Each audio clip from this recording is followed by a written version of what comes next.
Hey, beautiful.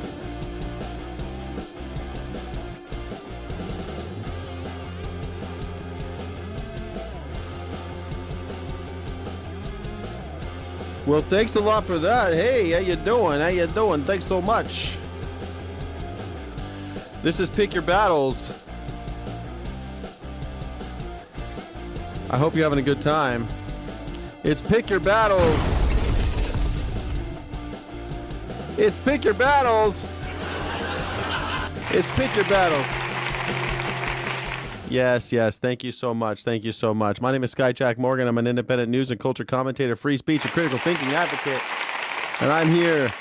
This is the Pick Your Battles show, where we have some battles on the menu right here. There's the menu right there. That's the menu today. I hope you like it. I'm going to read a comment right away because we got a comment, a paid comment. Here we go. What is it? What is it? What's it say? What's it say? Let me try to bring it up again. So I can't read it when it's that small on my screen. Today's episode of The Big Beautiful Destruction of Skyjack. Hard rock, ribbed truth. Truth wins out over deception, crying, lying, and obfuscation. Join us as we dive into the mind of the clinically insane. Welcome to the show, everybody. Welcome to the clinically insane. I'm so glad you're here. Today we have some awesome topics. We're going to keep doing these topics until Thursday. Thursday is the last day we're going to do these topics. So if you got something burning in your soul you want to bring up, then you could do it right here, right now. The first one is borders. Freedom means open borders. The second one is slavery. Animal production is slavery. The third one is Jesus. MAGA is anti-Jesus. The fourth one is DEI. DEI is national strength. The fifth one is anarchy. Anarchism is maturity. Please join me if you have the guts. Please join the show. I'd love to see you on the show. You know, I was watching some of the Mark Wayne confirmation hearings. I'm sure you watched. MAGA is anti-Jesus. It is. It is anti-Jesus. We also want to talk about what is intelligence, Chip. We can always talk about that, too. You can also BYOB. BYOB. Burr, burr, burr, burr. Thank you so much. $50 coming out of Hey Speaker Sargon of Akkad. Thank you so much. Burr, burr, burr. Thank you so much. You can BYOB, which means bring your own battle. You can do it. If you've got something burning a hole in your soul, join the show and have at it. There's plenty of things to think about, plenty of things to do. I forgot to put a poll, I realized. I forgot to put a poll on the YouTube, but hey, I'm going to do it right now. Let's view it on YouTube. What should the poll be? I think the poll should be, how many times are we going to have to do this? How many? James Tallarico being mocked for having a vegan campaign in 2022. I guess that's all they have to criticize him for. That's all they got, man. How else are you going to do it? How else are you going to do it? Mark Wayne does Mark Wayne make you want to go to Oklahoma? Oklahoma is okay.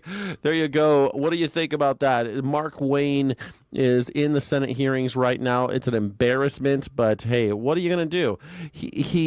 It was funny. I was watching it and they brought up this thing called the caning of Charles Sumner. Have you ever heard of it? The caning of Charles Sumner. I'm sure some of you must have heard about it. Have you heard about it? They brought it up. Rand Paul brought it up. And what it was in the Senate a long time ago, there was this thing called the caning of Charles Sumner. There it is. There it is. There he is. The Southern chivalry argument versus clubs. Get it? Clubs. So this is it right here, the caning. There's I think this is Preston Brooks. Yeah, he's the one that beat up Charles Sumner. Beat him almost to death, broke his skull with a cane. All these other guys, and his friend, there's the cane, beat him with that. beat him with the cane. But the other people just kind of stood by because he held a gun and a sword. You see this guy's got a sword right here? He's saying, don't you come near this guy. And some people are laughing and having a grand old time beating this man about the head and face. Now, this is something that happened a long time ago, back in 1859. Can you guess what it was about? It was a retaliation for an invective-laden speech given by Sumner, who 2 days earlier, in which he fiercely criticized slaveholders, including the pro-slavery South Carolina Senator Andrew Butler. See, this is the thing. Slaveholders have always been more violent. They're always the violent ones, aren't they? Why are the slaveholders always the violent ones, Chip? Let's bring Chip on. Maybe he's got something to say. How do you feel about it? Bring on it. Bring it on. We got a guest. Would you put your age in the private chat, guest? We have a caller. It says Chip person. I'm not sure it's the right person. They got to put their age in the private chat and possibly which one you want to click on the menu if you want to have something on the menu. But I'm guessing you're going to BYOB. But let's go. We're going to add you to the stage right now. How you doing, Chipperoo, Chip person? I'm good. You're good. Hello, Wonderful. Thank you. What are you working on there, sir? Or do you want to pick from the menu, or do you have an item that you would like to debate or argue with? So I wanted to discuss something interesting that I realized today. So there's been this. I grew up being religious, and which sucks, by the way, and I think that's fucking torture for children. I don't know. I mean, is it torture for children to raise religious? Yeah. Why? Because telling a child you'll burn in hell for eternity if you touch your penis, it's a little bit much. Well, not all religious people are raised that way. I was raised in religious schools, and I don't remember anyone ever talking about my penis at all. I don't remember ever really talking about. I don't remember ever talking about masturbation in Catholic school either, except with like friends, like when we're joking and stuff, like little boys do. No, but you get to. You don't necessarily talk about it, but you think about it, right? Like you read the Bible or you read what it says, and then you talk to your religion teacher, because that's what I did. And the religion teacher says, "No, you are not allowed to do that because you'll burn in hell." But why the hell does God make me this way? Then it's very weird. It's all very confusing and weird. Okay, I don't know if that's child abuse, but I mean, Jesus went around telling people they'll rot in hell too if they are rich, and I'm on board. You see, because that's the thing. Jesus went around telling people they'll burn in hell if they aren't merciful, compassionate, or let's see. I've got a quote from Jesus. You want to see it real fast since we're talking about Jesus? Let's do it. I got a quote from Jesus right here. "Blessed are the peacemakers. Blessed are the merciful. Love your enemies." Now, what about that says child abuse to you? I don't think that necessarily says child abuse per se. I don't think, obviously not everything that's in the teachings of Christ is abusive. Like, I used to remember liking some movies or cartoons that were about that, right? Like, sometimes I would wake up at like 5 a.m. or 4 a.m. as a child to just watch some of these movies because they made me feel good, because they were kind of nice. They were teaching about mercy and stuff. That was cool. But like and I who still doesn't like the topic. story of the animals, bro? You didn't like the story of the animals, like the ark and stuff like that? You didn't like that story? I mean, yeah, sure. It's obviously extremely unrealistic, because how did the kangaroos get there? You're a child. It's supposed to teach you. It's supposed to teach you morals and values. Like, it's not. You know what I mean? Like, yeah. I mean, I learned some of that, I guess. I just wish I could have masturbated more when that was allowed. Well, I'm sorry. Freaking religion. Says, "Sir, you can cherry pick, Sky." Listen, guys, you can argue with me about cherry picking all you want, but the Old Testament, you could throw it all in the garbage for all I care. Chip's claim was that raising someone with religion was child abuse, and I just gently pushed back. I'm not the bad guy. Take the shotgun away from my face. Gosh darn it. Chip, you want to talk about Jesus and MAGA. Do you think MAGA is... Go ahead, sorry. I wasn't necessarily going to talk about Jesus and MAGA. I was going to tell you because I started telling you that, and I was going to tell. I wanted to talk about determinism more than anything, and I wanted to Okay. explain how the determinism itself, or how religion itself, is contradictory because of determinism. Because ever since I was a child, I learned that, oh, God knows exactly everything, so that means God knows what you are going to do. So Yeah. that means that in a world where God knows what you're going to do, that the universe is deterministic, right? Okay. So, well, I draw two conclusions today based on that. Because if the universe is deterministic because God created the universe in this way, then you know how people say, well, um, God has mysterious ways. That essentially just means that God is a utilitarian, because God at the end of the day is just trying to pick because if God knows exactly what's going to happen, Hold on. God is just picking the universe where the least amount of harm happening, right? So then God is No, a I don't know where utilitarian. you're getting that. That's a huge leap. You're saying that because religious people use the term God works in mysterious ways, you say, well, that means God's a utilitarian. Well, why would God give cancer to kids then? God works in mysterious ways. Yeah, see? So God works in mysterious ways is a way of saying maybe God gave kids cancer so that somebody down the line doesn't suffer even more. No, It's a that's just utilitarian view, you. right? That's you using your tiny human brain and projecting it on the Godhead. The Godhead does not consider your little meanderings and your little So why would God spreadsheets. make cancer then? Why would Well, God that's a make question cancer in the for us. first place? God works in mysterious ways. We don't know. It's not for me to understand the workings of God. Yeah, God but just that's bullshit, Sky. Come on. God making cancer. Obviously either God's a dick, or cancer, or God is a utilitarian dick, or I don't know, something. But definitely it doesn't just work like God works in mysterious ways. That's like God of the gaps, right? Like saying, oh no, we don't really know, so let's just say God works in mysterious ways. Like if God knows everything that's going to happen in this universe, then God, since God is a perfect being, because that's what we say, then God yeah. obviously picked the best universe, right? So the Uh-huh. best universe, so that means God is a utilitarian, because the But best God did universe is not the one pick where, the best universe. God created the universe. yeah, but God created the best universe, right? Because God could have created a universe where there was no cancer, for example.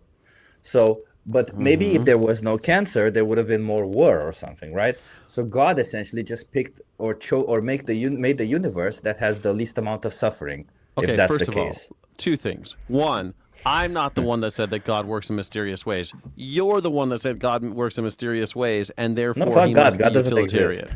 He's a Okay, so, utilitarian. but God, you're just making up a new God saying it's utilitarian. But the No, other he thing is that utilitarian. if God, there's nothing utilitarian about God. But Your life is an isn't that open book. You wanted to talk about determinism, and if so? Why? God, you are a determinist, and yet you don't believe in Yeah, God. yeah, yeah. So I'm a determinist. I'm a determinist, and I don't believe in God. I'm a soft determinist, not a hard determinist, right? So, Oh my uh, God! I knew you were soft, but hey, so I knew you were dick. soft, but I didn't know it was about determinism. Look, I don't understand how you could be a determinist and just be so sure that you don't believe in God. I think you're probably a soft determinist because you're an agnostic, because there's a piece, you got a get out of jail free card in your back pocket saying, well, maybe God does exist and he had this whole plan for us. He must be a Well, utilitarian. Well, the reason why I don't believe in God, like let's imagine. First of all, I don't believe in God, the entity called God. I'm not saying that there is no possibility for a creator of the universe or whatever. I just think that if there's a creator of the universe, for sure they don't care about this one measly planet out of the hundreds of trillions of other planets in this universe. Like if God really cared only about this planet, why the like? So Chip, I'm trying to understand your Is God argument. Your stupid? argument, Why would God dude, create the trillions of planets you're in saying this a way? lot of stuff, but I'm having a hard A time lot, understanding yeah, your argument. Is your yeah. argument that due to the sheer, just the vastness of the universe, therefore you don't believe in God because the universe is big? Well, the reason why I don't believe in God is because there's no evidence for God. So then why would I believe in such an There's entity if there's no this evidence for it? There's evidence in the fact of determinism. If you believe in determinism, that means that all your actions are planned, that there is something written by design. Determinism doesn't mean that all your actions are planned. It means that all your actions can be calculated. Yes, or not even cannot be altered. But that there's no randomness. That's what determinism means. That there's no randomness. But that is an argument for divine design, not the randomness of the universe. I wouldn't say so. So in a universe where the rules are predetermined, everything that happens within that universe will obviously be predetermined. It's just that the sheer amount of complexity may make it almost impossible to identify the rules of it, right? So, like for example, when I was in high school, I was discussing with my teacher if there's a possibility that a bijective function, the one who always has an inverse function, if there's a possibility that the inverse function is never calculatable. And she said, well, it's possible that we cannot calculate it, but there always exists one. Right. So this kind of explains the same thing with the universe, the way I see it, right? Because it's like, yes, the universe may be deterministic. That's what I believe personally. But it's just maybe impossible for us to calculate it because of the sheer amount of complexity towards all of it, right? So there may not be one single formula. An argument for God.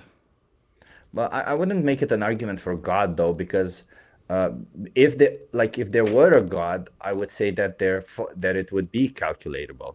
I don't think that the complexity of it makes it calculatable. I think it means that it exists, but I don't think it means it's calculatable. I don't know what difference it makes. If you're going to say it's deterministic, that the universe is deterministic and that you have no free will because God has, well, not God, but that your book is already written, that you are a character in a book that is already written and there's nothing you can do to alter the course of events. You are going to do something based on everything that has happened before. The billions, trillions of years maybe that have happened, that have occurred before this moment have brought you to this moment, and there was no other place you were ever going to be. And that... is usually people use that as an indicator of divine design, because if there is a book, who wrote that book? Who wrote? But you're ascribing significance to something that doesn't have significance, right? Not significance. Like for instance, not significance. Design. Yeah. No, design. Yeah. Well, for instance, if I drop a ball, it doesn't, and I know exactly, like the path of the ball that the ball will take is determined. I know exactly what the path the ball will take. It doesn't mean that the ball or the path of the ball was designed specifically, right? It just means that it's just following some rules, some predetermined rules. It's the same with every single matter in the universe. Rules, as we understand them, are written. Rules are arbitrary. We make them up. So the fact that there are rules. You just said yourself, there are all these rules determining all of these things. How did these rules come about? But I don't know how they came about, but that doesn't necessarily... So just because I don't know how they came about doesn't mean that somebody made them. Like maybe they just were always there. Maybe the universe always existed. It doesn't mean that necessarily, but well, we know that things are finite because we know that the universe is finite because it's expanding. So the idea that it already existed and always has... Well, we don't know that it's finite. We just don't know what happened before. We do know it's finite because it's expanding. The fact that the universe is expanding shows it that there's an end. No, we don't know that it's finite. That's exactly it. So the universe expanding means that it could, like, there's different theories to it, right? Like there's string theory, there's the multiverse theory. There's a lot of theories on what's happening, but saying it's finite, it doesn't necessarily mean that. Maybe just space-time is finite. Maybe, maybe that's the situation, but it doesn't mean that the universe itself is finite. Either way, you came on the show making the argument that you are determinist and atheist. So I think that makes sense. I don't think that makes sense at all. I think that a deterministic person has some questions to answer, and you answer them with "I don't know," and the religious person answers them with "Well, yes, someone did write these rules, and that was God." You're misrepresenting my argument. You're strawmanning my argument. Right? I'm not strawmanning it. I'm presenting it as what I'm distilling it. Nope. I'm distilling it into fewer words. No, you're misrepresenting it because my position is very clear, just as I Say explained to it. you with the ball. If I drop a ball, I'll know exactly the predetermined path of the ball. It doesn't mean that the path was planned. It just means that it follows some rules. And what you're saying right now is that because I don't know where the rules come from, that must mean that there is a God because somebody has to make those rules up. I But didn't say that's that an must mean. assumption. I did not say That's a that must mean. I said that that is an indicator that many accept as a win for the religious, that there must be a God because of the yeah, existence of these rules. but that's begging the question, isn't it? Because you're like, well, in order to prove that there is a God, I'll say that the things that I don't know how they came about, they are because there is a God. So I'll just start with the conclusion and say it's because there is a God. Like I guess it's not begging the question; it's just filling in gaps with God, right? It's the Yeah, the gap of God of the the gaps, God and I with think I think gaps, right? that's a good argument. That is maybe the God of the gaps, but again, Yeah, you're the one making the claim that you're like. This is the thing. You want to say I'm a determinist, and there is no, and I yeah, believe that there's no way, no way, shape, or form that I have any real uh, kind of agency here, which is yeah. mind blowing because you do activism. You go out and there try to change people's minds in order to appeal to their agency. And yet you Um, say out of the other side of your mouth that there's no agency. Yeah, I don't think that I go out there and do activism to appeal to their agency in particular. I think I go out there to explain the responsibility that they have, right? You can be in a deterministic universe and still have responsibility over your actions, even if you're in a deterministic universe. And I do believe that algorithms interacting with each other doesn't necessarily exclude the idea that we're in a deterministic universe. Apparent Lelich says, "I don't know.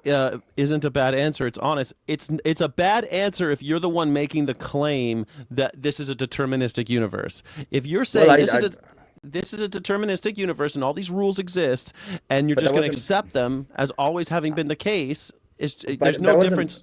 That's just a faith. That's that just a wasn't leap of faith you're taking. No, that wasn't even my point I was going to make. When I started making the point, because I started making the point with religion, I started making the point is that the religious people do believe in it. Well, the religious people have a strong contradiction because on one side they believe in free will, and on the other side they believe in a deterministic universe because they believe God knows what they're going to do. So they believe in It, free will, but at the same time they say God knows what I'm going to do. So that means that they believe in a deterministic universe while at the same time they believe there's free will, so it's a direct contradiction It that seems like a contradiction, doesn't it? And it I've is. wrestled with that for much of my life. If your life truly is an open book to God, a book that He wrote, then how do you have free will? Well, you don't know the future, so that you are still But making these God knows. decisions. But God knows. So if somebody knows, that means that there is only one future if they But know. God is omniscient, and so it doesn't matter what God knows. It matters what you know because you're the one on the journey. Now, you could choose between heaven and hell, says God, and that's the only real free will that you But actually have, right? that's also the messed up thing, isn't it? Because if the universe is deterministic and God does know if God knows what you're going to choose, Mm-hmm. and God creates your soul, as so many Christians believe or religious Mm-hmm. people believe, then doesn't that mean that God is creating your soul, knowing where your soul is going to arrive, and thus punishing you for where your soul is going to arrive? Because God knows everything you're going to do with that soul. God Well, it knows gets. everything that soul is going to do. So how is that soul ever should be punished? Since God created that soul, God knows everything that that Mm-hmm. soul is going to do, and that soul may end up being punished forever for all eternity. Yeah, Isn't that kind of before messed up? before you were ever born, by the way, before your parents were Yeah, ever born. I think exactly. the most fun version to tell this story is Satan. Like Lucifer was created as the brightest angel, knowing full well that he would tempt humans and all of these things. He would tempt humans and he would be cast from heaven to hell.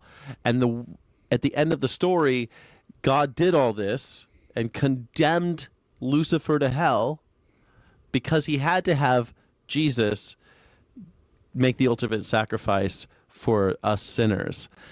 And it doesn't seem fair to Lucifer, does it? It doesn't seem Yeah. fair when I he's mean, supposed. none of it is fair. I also think like Didn't God create Lucifer also? I thought God created everything. So God created Lucifer also. Right, God created Lucifer, yeah, of course. So God knew what Lucifer was going to do also, right? 100%, yeah. So God is then condemning Lucifer for creating them this way. Like, I'm also like, why would God create Hitler with the possibility that they... Why would God create Trump with the, Well, God with is the, with the create. Well, personality of being a fascist? Like, why would God create Trump with the personality of being a fascist? Why would God just not create Trump without that fascism tendencies yeah, I mean, in him? creating Trump seems like a misstep. I mean, I don't know why God would do that. Yeah, but, exactly. But that's the thing. It really isn't me. It isn't for me to understand what God's plan is. God is planning by having Lucifer, for example. Lucifer is a necessity in order for humanity to be saved. And so therefore he has to create and sacrifice Lucifer. He has to create and sacrifice Jesus. He has to do these things. It doesn't seem fair to Jesus either, does it? That he's got to die on the cross and be tortured to death in order to save us? Yeah, imagine this whole story, huh? God created a world where, and God created some inhabitants of that world, and also God created them imperfect, apparently. And because of the imperfect, and God already knew what was going to happen. God knew all of this is going to happen. So God created these imperfect beings, then punished the imperfect beings, then sent his son to be punished so that the imperfect beings would be punished a little bit less. So God just sounds like a real dick. Oh, no, that fewer of us would go to hell. I mean, he still knows that most of us are going to hell, but some of us won't now because of all this. The concept of hell itself is just incredibly messed up, because imagine punishing somebody for 100 years for something they did in a microsecond, or for something they had no control over. Because if we keep it with the deterministic point of view, for a thought they have. For a thought they have. Yeah. Imagine being punished for a for a thought that comes in your brain for eternity, or for 100 years. Because when you get punished for eternity, for a life that you lived, even for 100 years, is the same as being punished for 1,000 years for a thought. It's the same, because eternity is fucking long. Hey, Speaker Sargon of Akkad says, if you really wanted to get down to it, considering that it may be impossible to actually catch or describe a swinging pendulum at its bottom. I mean, it is difficult to describe such a thing, and maybe you won't understand it for when you're within it. But this is why arguments for, we are the universe appreciating itself. We are the observers. We are part of the universe, and we are the universe trying to figure itself out. I like kind of the more esoteric stuff like that. But it's interesting to me that you're all on board with the deterministic part, but you don't believe in God because you just don't think he's nice. Well, no, I don't believe in God because there's no evidence for God, right? Like, first of all, if I would fill the gaps with a Christian God, why wouldn't I fill the gaps with a Pastafarian God? Why wouldn't I fill the gaps with... Why would I consider evidence for a God? What would you consider evidence? Like, what would you consider evidence of anything? We have witnesses. We have evidence of the historical record. We have not that any of the any of the magic happened, right? Not of any of the magic that they say. You just choose not to believe any of it. No, that's not true. We have, I looked into it, Sky. This isn't a one-off thing. We have evidence that a person existed named Jesus. First of all, we don't even have evidence that one single person existed of Jesus. Could have been multiple. We have evidence of some people named Jesus existing. We don't have any evidence that this individual raised people from the dead, walked on water, or all of a sudden killed and ate animals. Well, we do have evidence. It's not sufficient for you. Like the evidence is there. It's just not sufficient for you. The Bible is not evidence. The Bible is a written record. So how is it not evidence? The Bible is not evidence and it's not written record because it was written 100 years after all events happened. No, it was because there was an oral tradition, but there's a written evidence of what occurred. The Romans also wrote shit down, although they never wrote anything about Jesus Christ, oddly. But the Romans did write a lot of this stuff down, the place names, the events surrounding those events, the places and names. All of these are a lot of them are provable facts that happen. A lot of it is the oral tradition written down. I mean, are you going to tell There's me no the proof that Holocaust God doesn't exist? happened. You're going to deny the Holocaust too? I mean, we But have we evidence, have evidence for the Holocaust. but Yeah. maybe it's not sufficient. A lot of people say it's not sufficient. Sure, you can say it's not sufficient and deny it, and you may need some form of higher form of evidence, but it's not like the evidence for, first of all, the evidence for God itself, there is none, right? Like maybe you can say that the evidence for the things that the Bible, also a lot of the things that are said in the Bible, we have no evidence for. For example, the flood, there's no evidence for the flood. In fact, we have a lot of evidence saying that there was no such flood. There you go. So that's one thing that was in the Bible. So if there's one simple thing that's in the Bible that isn't true, why would I trust anything else that's in the Bible, right? Like, why would I consider there's the stuff Bible about Hitler that's not true, but I know that Hitler existed. There's stuff that happened in the Holocaust that wasn't true, stuff that was reported untrue, sure, but still true. But that's not the point. No, but that's not the point, because if the evidence is the Bible, right? It's a book, and this book is littered with misinformation, because I don't know how to call it in any other way, then obviously it doesn't mean that everything in it is misinformation, Chip, right? that's the public record. But the it's the most likely situation that I shouldn't trust it. The public record is littered with misinformation and disinformation since we've been writing shit down. There are people that deny the moon landing, saying there's insufficient evidence that we were on the moon. There's people denying the Holocaust, saying there's insufficient. There's people saying Shakespeare didn't write Shakespeare because there's not enough evidence. It's not about what people say. It's not about what people say. But you're saying you sound like them. There's no evidence that God exists. So this is no, that's not true, because I don't believe in God because there is no evidence for God, and a book written by somebody is not an evidence for God, right? Like, an evidence for God would mean some form of evidence that there is that magic even exists. There's Do you know how we know Shakespeare wrote Shakespeare?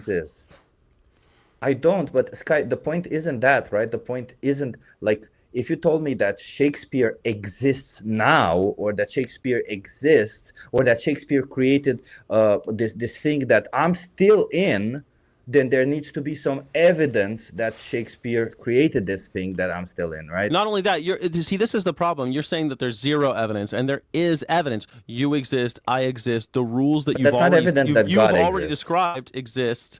The rules you've described. But that's not evidence that God exists. That is evidence. It's used as evidence because the rules exist, and it stands to reason that the rules were by design. Do you agree that the same amount of evidence that a Christian God exists is the same amount of evidence that a Spider-Man God exists? There's no claim that a Spider-Man God exists. So why would I weigh the evidence? Why not? There's literally people who wrote books about Spider-Man. Those aren't competing claims. But if you said something like that if you said, let me ask you, you're European. I can hear by your accent, Chip person, that you're European. And in Europe, you have this oral tradition that eventually was committed to writing books, mostly by these brothers Grimm. And they went around the whole of Europe, and they got people to tell them fairy tales, and they wrote them all down. A lot of people claim that tons of the fairy tales are based on shit that happened. Yes, there's a few details that are wrong, and yes, it's a little bit are stupid. Doesn't mean anything. Fantastical, but a lot of that stuff happened. It didn't. There's a public record of the children of Hamelin missing. Okay, did a Pied Piper play a flute? But you know Occam's razor, right? Like, we've discussed this already several times. It's to claim that the most likely explanation for a disappearance is something magical would not be a good explanation, because we have that's not what I'm trying to say. But we have absolutely no evidence of magic happening today. None. Magical things happen all the time. You just have to pay attention. No, they didn't. What magical thing happened? Unexplainable things happen. Or sorry, not unexplainable, but undeductible things, right? But not magical things. There's no things being brought into existence like this. No, there's always some form of explanation, and to some extent we don't know the So whole it sounds like 100%. your claim. It sounds like your claim is that because the Bible isn't 100% reliable, you're counting that as zero evidence. But No, that wasn't my claim. No, that no, seems sounds like it because the no, that Grimm's wasn't fairy my claim. tales. Now I said there is no evidence for magic in today's world.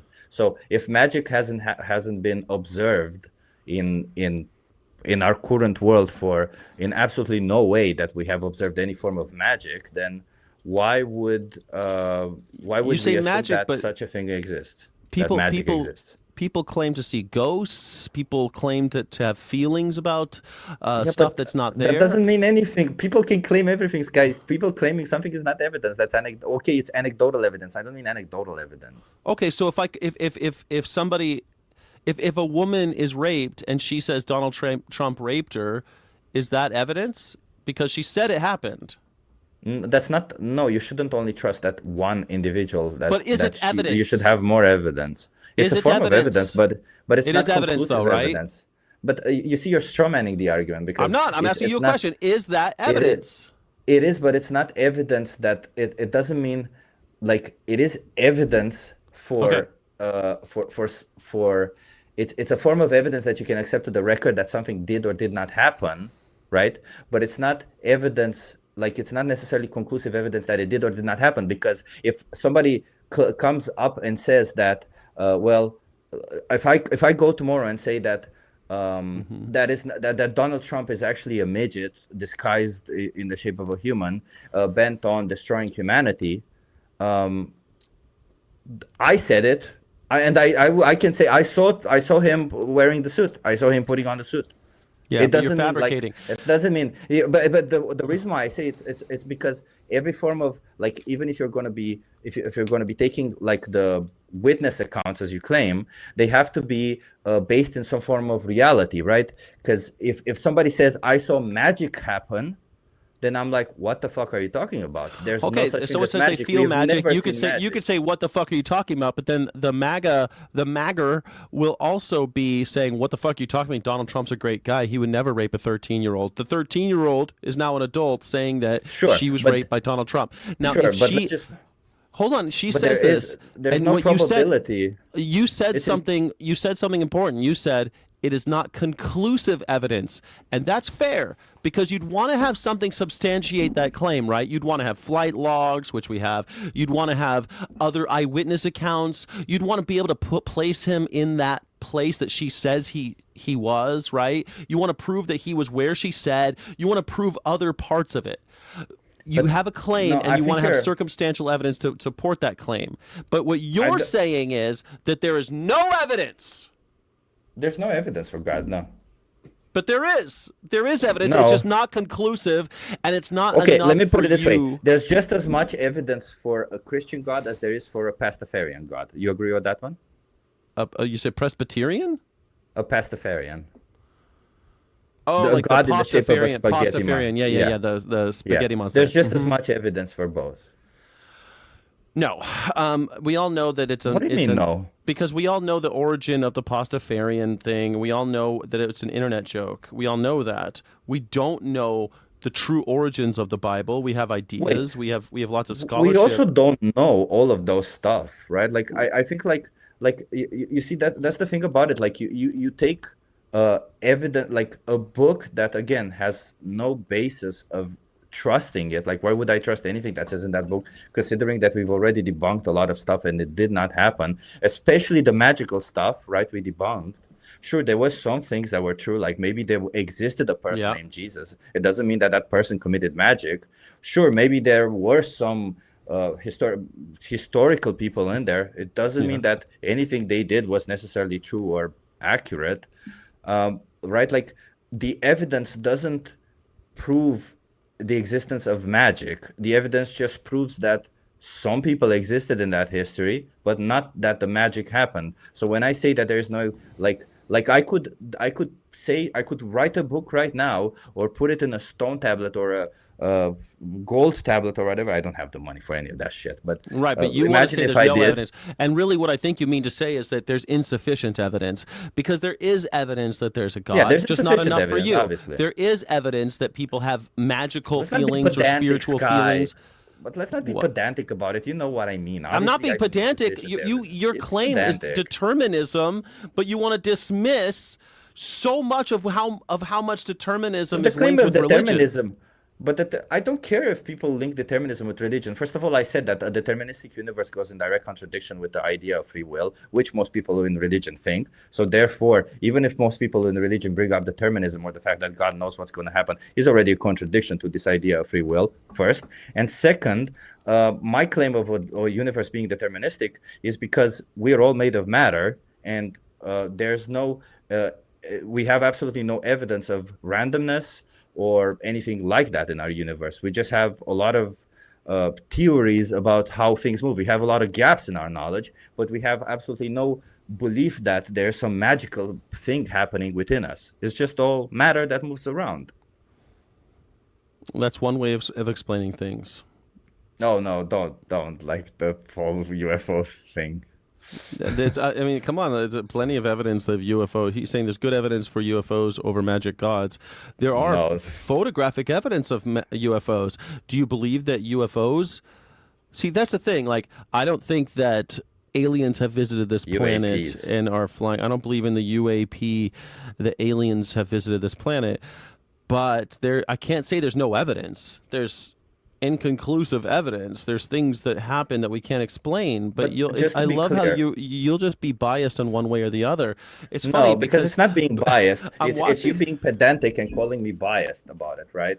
Which is exactly what a straw man is. You're misrepresenting my argument, because obviously I'm not saying, obviously, just to be clear, I'm not saying that there isn't a possibility of God existing. I have no way of saying it's impossible for God to exist. What I'm saying is that the evidence that does exist has absolutely no proof of any form of magic ever happening, and any form of what we call evidence can be this. What is magic? Magic is something that breaks the laws of the universe. Okay, so right, that's what we claim. Jesus walked on water. Can you walk on water? No. Could it be an unexplained feeling that we don't have words for? No. What could be a feeling? What do you mean? I don't know. Like I feel the presence of my deceased mother. I feel her with me. Is that I feel like she's sitting right next to me. There's lots of people who say that they feel as if someone is not they're remembering, not they're not being, not nostalgia. What's that? That doesn't mean anything. That doesn't prove anything. Feelings don't prove anything. First of all, you can't feel, just to be clear, because this is something that a lot of people get wrong also. You can't feel that there is that there is a dead person next to you. At best, you will feel that there is somebody next to you. You can't, your mind will fill in the gaps and say that there's a dead person next to you. It's my mother. That's what they'll usually say. I know my mother, but I know exactly who that was. Like, Sky, if somebody is behind me right now and I don't see them and they touch my butt, I can't say I feel the person named James Patterson touching my butt right now, because there's no way of me knowing who's being pedantic James Patterson is touching my butt. This is splitting hairs. I'm asking you, can a feeling be chalked up as magic? A feeling? No, a feeling is just... Okay. So first of all, that's not a feeling, as I said. And second, if you get a feeling and then your thoughts fill in the gaps to call it something else, it's not magic. It's just something your thoughts created and you choose to believe it. Right. Same thing with like your deterministic ideas, right? You just have these feelings. No, because not really. It's not based on feelings. Actually, if you ask me, I feel like I have free will, right? Like it's not that I feel determinism. I feel like I have free will, but in reality, the most logical explanation is that matter moves around. I'm just made of matter. Therefore, I'm just probably anything else but an algorithm doing its thing in a sheer amount of complexity. Like, that's why I call it soft determinism, because there might be some form of variability to it, because right, we know that when you get to the quantum level, there's some form of probability that we can't explain. Again, just because we can't explain it doesn't mean that there isn't still a formula for it, but we can't explain it. So even if there is some form of probability, as it is with the large numbers, you know, the distribution becomes normal. So that means that whatever we do is eventually just the same. You're saying you can't prove it. It's all just following some rules. At the end of the day, you're in the same position as a religious person. You have you think that this is the way the universe works, and the places where there's gaps, you're just gonna assume that it works like the algorithms that you're familiar with, the things that you know, the things that you've been taught in schools, and you're gonna believe those things. I don't see how your position is that different from the Christians. Well, so let's put it this way. You can fill in the gaps with anything, right? Obviously, like you can fill in the gaps, but filling in the gaps with anything doesn't mean that anything you fill the gaps in have equal logical or probabilistic value, right? Like if I fill in the gaps of knowledge of saying, for example, like we didn't know at some point how rain gets formed, and we used to have these traditions of, oh, let's do this rain dances or whatever. Rain dances and nonsense. Let's sacrifice a baby to have the rain. Exactly, right? Like, so if I didn't know how rain is made, I could have filled in the gap either by God wants me to rain or not, or I could have filled in the gap that every time I pee on this little rock, rain comes outside. Every time I don't, rain doesn't. Yeah, I get it. Chip, look, I live in the modern world, and I'm an atheist, but your claim and your view of the universe, to me, you believe in atoms, right? Of course, I believe in atoms. Atoms like the. Do you believe you're made of atoms? Of course. Do you believe that atoms move in a predictable manner? Somewhat. I mean, we know that electrons moving around atoms create kind of shells and seem to be moving at random. So I guess but there's pieces of atoms that aren't moving as predictably as we'd like. But sure, fine. Yeah, but just as there's a lot of atoms when it comes to large numbers, as I've explained, like it all becomes normalized, right? So so if that happens, and you're made of atoms and it's all, I don't know, relatively predictable, doesn't that mean that everything that happens within you, every chemical reaction that makes you work is relatively chaotic as it does predictable? Just because I know that my I can rely on some predictability, right? Like I know that my water bottle isn't going to turn liquid on the outside; it's going to keep the liquid on the inside, right? I know that the way matter changes, we know we have to apply heat to change the state of matter and things like that. But that is not, that to me, that's far more chaotic than we give it credit for. We just are looking for patterns because we're human beings. We're quite good at that. We look for patterns. We look for algorithms. We create algorithms. We create patterns. And therefore, the world looks like it's a series of patterns. I don't think that's the case, right? Like, I don't think that the universe being deterministic necessarily mean that there are patterns to it. That's not what I'm saying, right? You said predictable. I just think they move in predictable way. That's a pattern. Well, atoms move in a, so for lack of a better word, I call it predictable. But what I'm trying to say is that they react to the same laws of the universe. They react to the same laws of the universe. And when I say in a predictable manner, it doesn't mean we can predict them, but rather that in isolation, they do behave in a predictable manner. So if my head is made of 1,000 atoms, obviously it's made a lot more than that. But usually, Chip, that's like a usual thing. We also have Heisenberg principle, where these predictable things that happen under experimental circumstances, that we control all the parameters.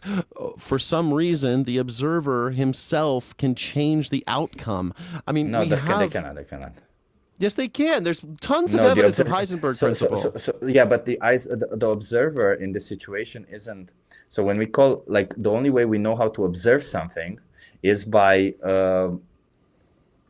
either shooting an electron at it or shooting a photon at it or something, right? So when we say the observer changes something, well, obviously an electron shooting at something can change something. Like it's not the principle isn't saying that the observer, you looking at it, changes it. It just says the only way we know how to observe matter changes the state of that matter. That's the thing. It's not necessarily that. Not only that, the more we observe, the more we know about the speed of an object, the less we know about the location. The more we know about the location, the less we know about its speed. These are principles in quantum physics that are kind of impossible to wrestle with, and you're just going to wave them off. Well, actually, it's if you shoot a proton and you shit it on the I mean, it's just like we have these. I'm not saying that. I think you're waving it off to say that the world is this orderly place that is. First of all, I'm not saying that the world is. I just said that's my theory, and that's, I believe, the most likely thing, because yet again, when it comes to large numbers, the mean, the average, no matter how much predictability or unpredictability is, when there is trillions of items, they will all behave in the same manner, because the sheer amount of small probabilities it's just not going to affect anything. So yeah, quants are very small, they're very, very small. So even like my explanation is that you, as you just said, you expect water to be in your bottle at all time. Do you expect at every single point in this time that a piece of that water will all of a sudden get transposed outside of the bottle? Exactly. I am expecting the water to behave in a way that I'm accustomed to it behaving. Now, yeah, that's expectation in a predictable manner. I don't think that it's as predictable as you think. If I think about the waves, I know when high tide and low tide are, but the waves coming in, if you've ever been a surfer, you cannot predict which wave. It's very difficult to catch waves reliably because it's not predictable. But something behaving in a predictable manner, it doesn't mean that you can predict it. It just means that the manner could theoretically be predicted. That's what a predictable manner means. Right. Someone's put probabilistic. That's exactly right. We're talking about quantum physics right now, and that is not talking about quantum physics because none of us know. Well, I don't know enough about quantum physics to know that what it affects, right? Like every time I speak to my friend who is a quantum physicist, essentially, I just realize how stupid I am about talking about anything. Well, I mean, they've got about quantum stuff and everything. They've always got like cutting edge shit, but like quantum physics at the very basics is. Probability and the nature of the future, kind of like but the Schrodinger's cat type stuff. Sure, but the way you leverage probability in the quantum realm is the same that way with the theory of large numbers. As I said, like no matter what the probability is, at the end of the day, all matter will, like at the level that we are at, the level that the matter moves around our body, and the way the matter influences our thoughts and everything in our body, it will move in the predictable manner. Whether we can predict it or not is a different thing, but it does move in a predictable manner. It moves in electrons will move from a positive from a negative to a positive, right? Like it's just I don't even know if that's true. Usually, but hold on a second. Snizzler says a secularist believes in things that have evidence. That's not true. A secularist is a person that believes in the separation of church and state, a person that believes in the separation of religion from government institutions. That's what a secularist. Stop thinking that secularism has anything to do with the stuff we're talking about, please. You're talking about empirical, or maybe an empiricist, I guess. Not a secularist, but thank you. I don't mean to be pedantic, as some people have accused me of today, but secularism is not the belief in empirical evidence. Secularism is the belief in the value of the separation of church and state. Meanwhile, the very nature of our existence shows the chaotic nature of the universe. The fact that we have, one of the leading theories about just our existence is that we have antimatter and matter, and that most of the universe is antimatter, and this tiny percentage of it is matter, and that is just a mistake, an asymmetrical quirk of the entire universe, which to me points towards more chaos and entropy. We also know that Why that would the it pose universe. such chaos? Like we haven't discovered absolutely like everything, like every single gap we've had in our knowledge, we eventually filled it not with chaos, but with more complex understanding. But Because just like you said about the to claim particle of that water. but to claim that at some point we will reach something that says, oh no, there is no more like complexity to be derived. There's no more actual predictability. From now on, it's all just randomness. Like, I don't think randomness exists, because every time we go further, we discover more. Everything that seemed random just becomes predictable.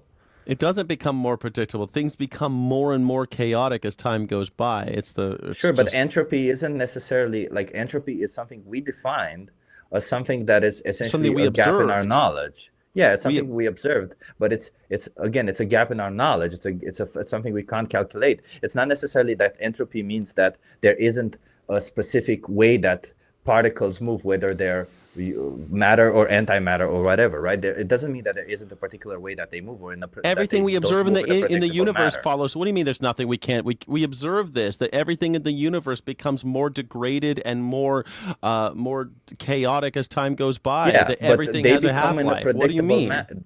but they become in a predictable manner. That's what I'm putting. That's what I'm Well, yeah, I saying. mean, we understand the rate of decay, for example, but the Yeah. fact, So but that decay makes those atomic particles become more and more chaotic and less ordered. And your argument is that there's an order to the universe, but it seems like because of the quirk of asymmetry, I mean, just in the fact that nature is asymmetrical, and that we human beings, because we like algorithms and patterns, we like to build doors symmetrical. We like to build symmetry because we find comfort in it. But the natural world isn't. The natural world is chaos. It's asymmetrical. The very nature of our existence is asymmetrical. So this idea that oh no, it's orderly, we just need to find out more, you're no, just but making the you're same making a arguments mistake. That's what. as the god believers. No, because what I'm trying to explain is, like, as I said with the example, a bijective function will always have an inverse function, but the inverse function won't always be calculatable. I mean, sure. I mean, that's like the we could sometimes create a disease and not have an antidote. We could create things that don't have antidotes, even though theoretically there is an antidote to all pathogens. But we don't. We might not be able to physically do it. It might not actually be physically possible. That's just a theoretical It may just not solution. be. It may just be a limitation of our understanding, or of how we define mathematics itself, for in order to define some things, right? But even in Like mathematics, we mathematics. define mathematics to describe the universe that we see and we observe.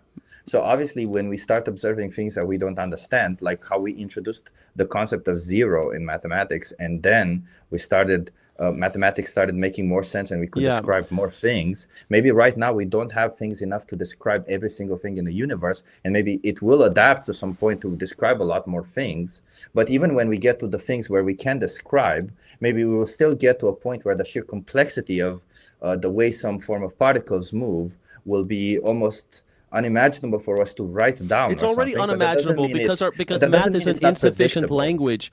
Math was invented as a way to interpret the world that we were observing. So when we invented the number zero, it's because we had to have the concept of nothing. We had to have the concept of negative numbers as well, negative integers, to understand debt and things like this, things that we were observing, things that we needed to use to interpret the world that we were seeing. But that doesn't mean that mathematics is going to be this end all be all. It's insufficient. We're seeing how insufficient it is in this conversation. We have a guest named Buddy Pal. Buddy Yeah, Pal, please put your I'm gonna go. age in the chat, Buddy Pal, and tell me what But you I want to think, talk about in the private chat. Go just to be ahead. clear, Sky, I think, like, 43.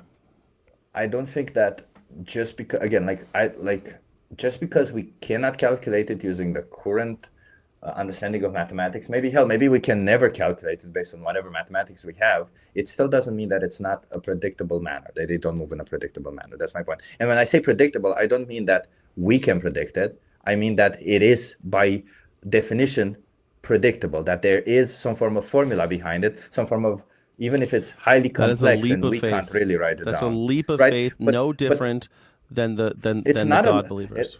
Well, it's first of all, every single hypothesis, you can call it a leap of faith, right? Every single hypothesis that you put down will eventually be a leap of faith. Yeah, but listen in to that what you're manner. doing. But you can't say that Listen to what every you're single doing. form You're of hypothesis denigrating. is You're equal denigrating as it is to people. God.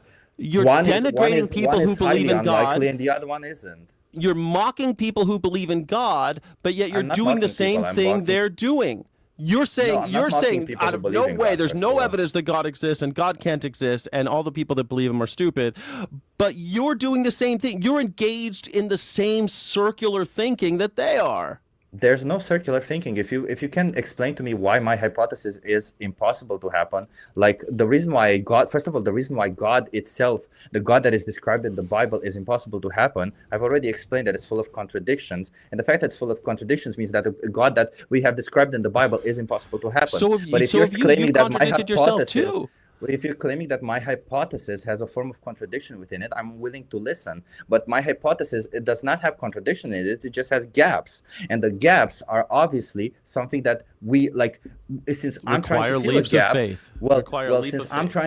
since I'm trying to fill a gap, obviously my hypothesis may also have gaps, because one hypothesis cannot possibly fill all the gaps.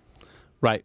Chip, I love you. I have another guest. Thank you for joining for so long. I always like batting at the fences with you, sir. And if anybody likes Chip, Chip will be here on Sunday for the Ethical Underground. What are we talking about this? The nature of intelligence? Are we going to talk about what is intelligence, I think is the topic of this Sunday. If you'd like to go into heady thoughts like this, and join us on Sunday. I got to move on to the next guest. Buddy Pal is about to come on. Before he is. Bye-bye, Chip. We're going to talk just 1 second for me, Buddy Pal. Hold on. We are going to thank our friend, hey, Speaker Sergeant of Akkad, scientist like a blind man exploring a cave system, and his only tool to touch his surroundings is rope.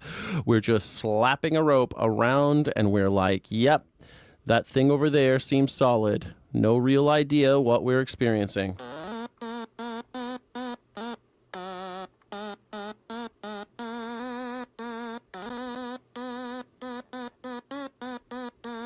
I'm trying it.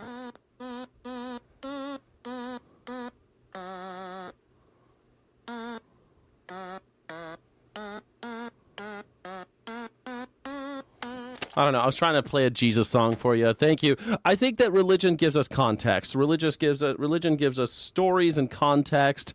I don't believe in the invisible world. So if anybody is out there, I saw a lot of people, because I was taking devil's advocate with Chip, because I appreciate the exploration of these topics. I am not a God believer. I don't believe in invisible things. But thank you so much for joining me. Buddy Pal is the next up. Buddy Pal, you are on live. Hold on, I'm going to put you down here. Buddy Pal wants to talk about anarchy as maturity. How are you? Good. How are you? I'm fantastic. Would you like me to make the claim real fast? Sure. Anarchism isn't chaos. It is the fully adult recognition that hierarchy requires justification, and most of the hierarchies we live under have never provided one. The immature position is assuming authority is legitimate just because it exists. I reject authority. I reject the leaders. I want a leaderless society. What do you think? Well, I agree that anarchism takes maturity. It requires maturity, but it's not going to work without maturity, and that's where it fails. And you're not going to get that maturity. I think we can see that from everything we've ever lived through in our whole lives. Not everyone's that mature, and you're going to need leaders. You're going to need hierarchy, and we're going to have to suck it up and deal with it. So that's an interesting point. So let me see if I got it right. Because people are so immature, we will never reach a maturity in order to have anarchism, have a leaderless society. Even though we have seen anarchistic principles work in the past, we've seen them work with ancient cultures, we've seen them work with even cultures today. We see anarchistic principles work in places like the family. That's usually something where everyone's not contributing equally, and it's a gift economy. We see it on smaller scales usually. But let me just push back a little bit on this idea that people aren't mature and they just keep on stumbling over their feet. Well, it's funny because when we observe people, we observe them in a zoo. And if I were to go to the zoo and look at someone, even animals that are really close to us, like bonobos, and we go and look at the bonobos at the zoo, you and I, we go together, do you think that what we're seeing is how bonobos behave? Or are we observing bonobos in a zoo? Well, we're observing them in the zoo, of course. But I would say, you've pointed back to older societies or civilizations, but did they not war with each other? I mean, war. Hey, conflict. War happens. has always existed, and it doesn't matter if they were anarchistic or not. They Buddy pal, chose to fight each other. With all due respect, that's not part of my claim. I'm not saying that anarchism means no more conflict.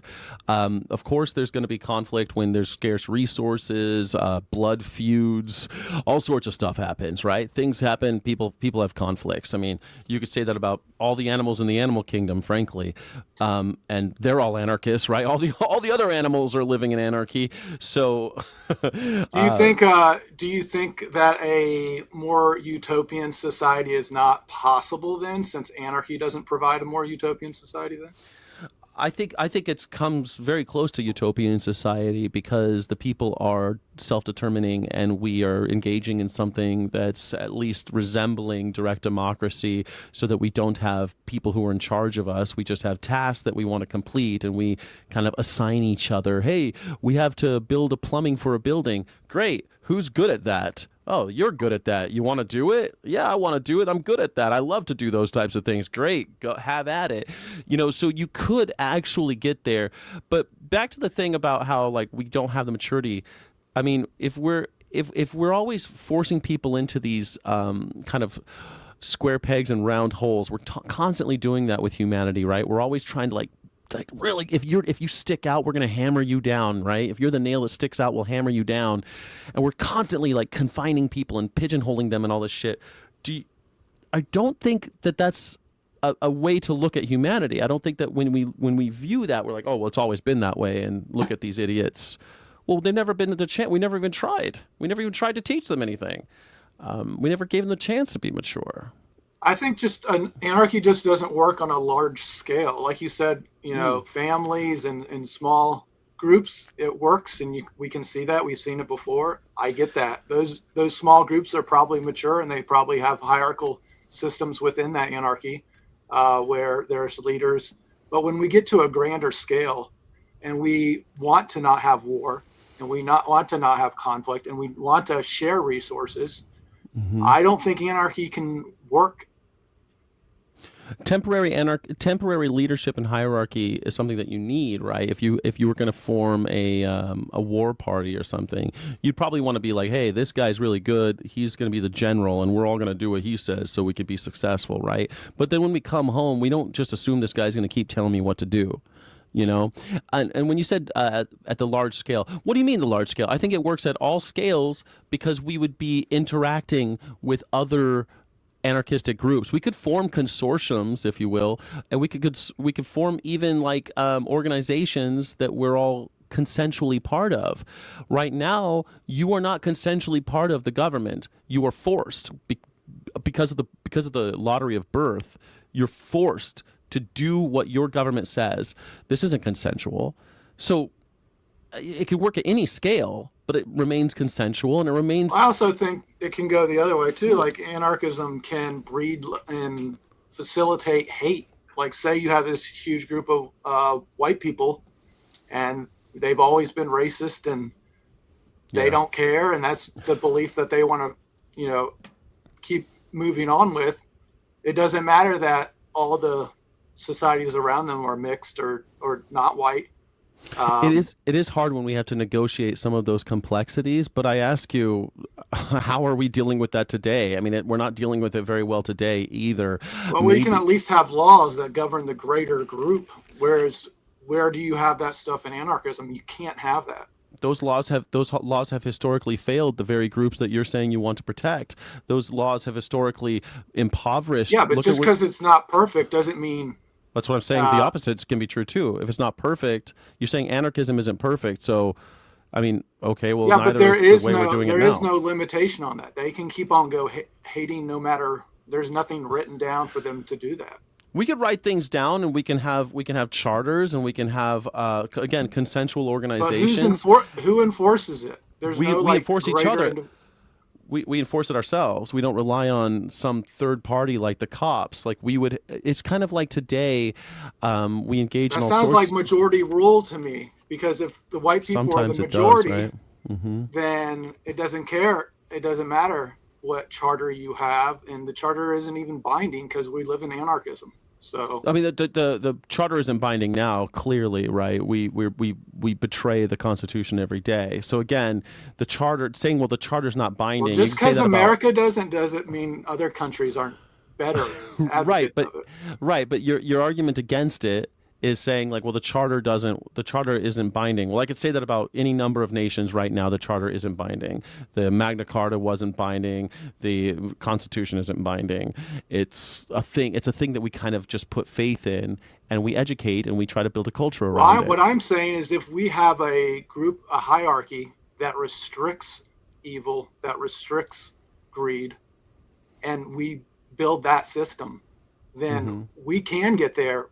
But it needs leaders, it needs structure, and it seems like anarchism is running away from that, saying, well, we can be better if we're just doing it on our own. Well, that's interesting you say that, because every ethical advance in history has been anarchist in structure, like abolition, suffrage, labor rights, civil rights. These were all movements of people refusing to accept the authority of the state, not because of the majority rule. They refused to accept the authority of the state or even the powerful every single time. And they didn't require the powerful to define their worth.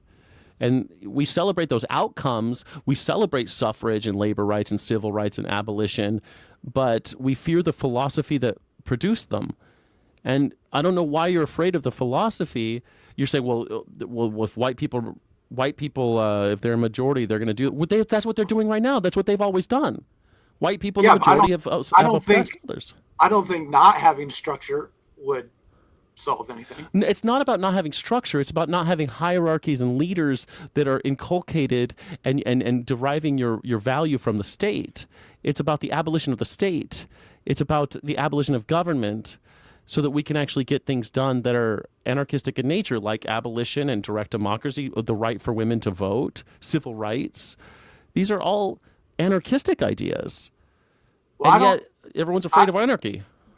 I think that the reason that it doesn't work in the governments that we see today is because of capitalism. The money controls the decisions, so it doesn't matter the good rules that were put in place that we all agreed on, because money will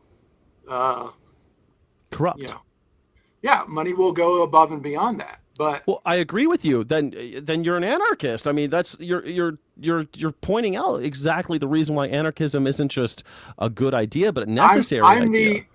I'm the moneyless, total government control version.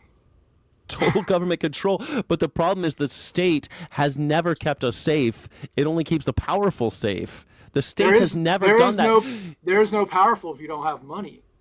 So. But the state, you're trying to tear down the master's house with the master's tools, and it just won't ever happen, because the state only exists by threat of violence. The state only has the borders. The borders are just threats of violence. The state only exists by this, and so therefore is unethical, because it only protects those in power, not the people it supposedly we've all consented to. I never consented to this. Every time they take my tax season is upon us. I didn't consent to this. Do you I don't think even have. Do you think there were altruistic leaders in history? Sure, of course. That's how we have. Yeah, of course. I mean, And even though they had the money and the power, they still decided to do good. So what I'm saying is we could still find those people. We could promote those people. We could vote for those people. We could not put in the power of the people who show us that they don't care, instead of saying, whoop, no, let's not have any government at all. Let's just anarchy. Buddy pal, that's really interesting because you haven't called me naive, but generally it sounds like you're saying that I'm naive. But who sounds naive now? That we're going to vote our way out of this problem? We voted our way into this problem. We voted our way into Donald Trump and Gestapo and ICE agent. We voted our way into Hitler. The Nazis were voted in. All of these, like, I don't know why we still have faith in the system that has betrayed us over and over and over again. The state does not keep us safe. Like, policing doesn't keep us safe. It keeps the powerful safe. The police aren't here for you and me. Borders, prisons. Well, you have to decide. Well, this is based on a money society. If we didn't have money, you wouldn't have Elon Musk having $100 billion to, sway the. Totally agree. I agree with you. But my claim in response to that is that once you get rid of money, you've got to have some kind of organizational kind of theory. You can't have anarchism. You're equating anarchy with chaos, and I've told you it's not. And I'm not saying it's chaos, but it's not. As soon as you make a structure of government, it's not anarchy. But I'm not making a structure of government. There doesn't have to be this rigid hierarchy of government. I mean, you could literally be there by your own volition. I mean, think of Star Trek. If any of those captains want to be like, I'm not doing this anymore, they can go. No one's keeping them there. No one's trying to keep anybody doing anything. You don't want to do it anymore, you don't do it. Like, there's not that's not how it works right now. Did you just leave? Buddy pal. Oh, no, you're still here. Sorry, I heard a ding. Someone just walked in the back door. I'll let you in a second, ding, dang, do. But I guess, like, the only other point that I wanted to try to say is that, like, voluntary cooperation isn't utopian, right? It's not some fantasy. It's literally how most of human social life actually works. Families, communities, mutual aid networks, open source software, neighborhood watch, potlucks. Like, human beings are actually really into cooperating, and we do it constantly without coercion, without forcing, without hierarchy. We do it like as a natural way of life. That's all well and good until your cooperative neighbors who want to kill you decide. That's exactly right, though. That's the state who usually does that. The state is who is organizing the violence. They monopolized violence. It's just your neighbors, dude. It's your neighbors that hate you. Historically, it's not usually your neighbors that just wake up one day and hate you. They're coerced through money and violence. Well, maybe it's maybe they're desperate. Maybe they don't have what they need, and you're not willing to share, so they're going to take it.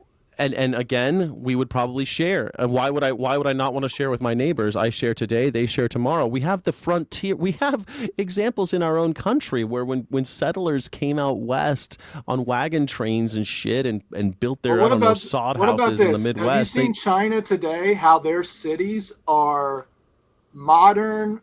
They have these speed trains everywhere. Yeah. They have tons of public good options where they feed their elderly. And homeless, they're reinvesting in everything. I mean, if you look at they have mega cities everywhere that their crappiest mega city is better than our best city. Well, I mean, I've been to China, and people say that, and there's some great things about China. But again, calling them communist is kind of a joke. It's a little wink, wink communism. I've never called them communists. They're just as capitalist as we are. I know.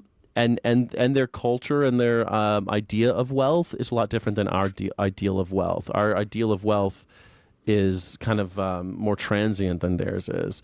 It's a weird thing that it's almost like our belief structures are totally different, and I don't know how we overcome them.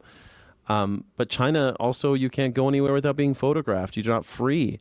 I don't want to give that up. I don't want to have the state. I mean, it's coming to America.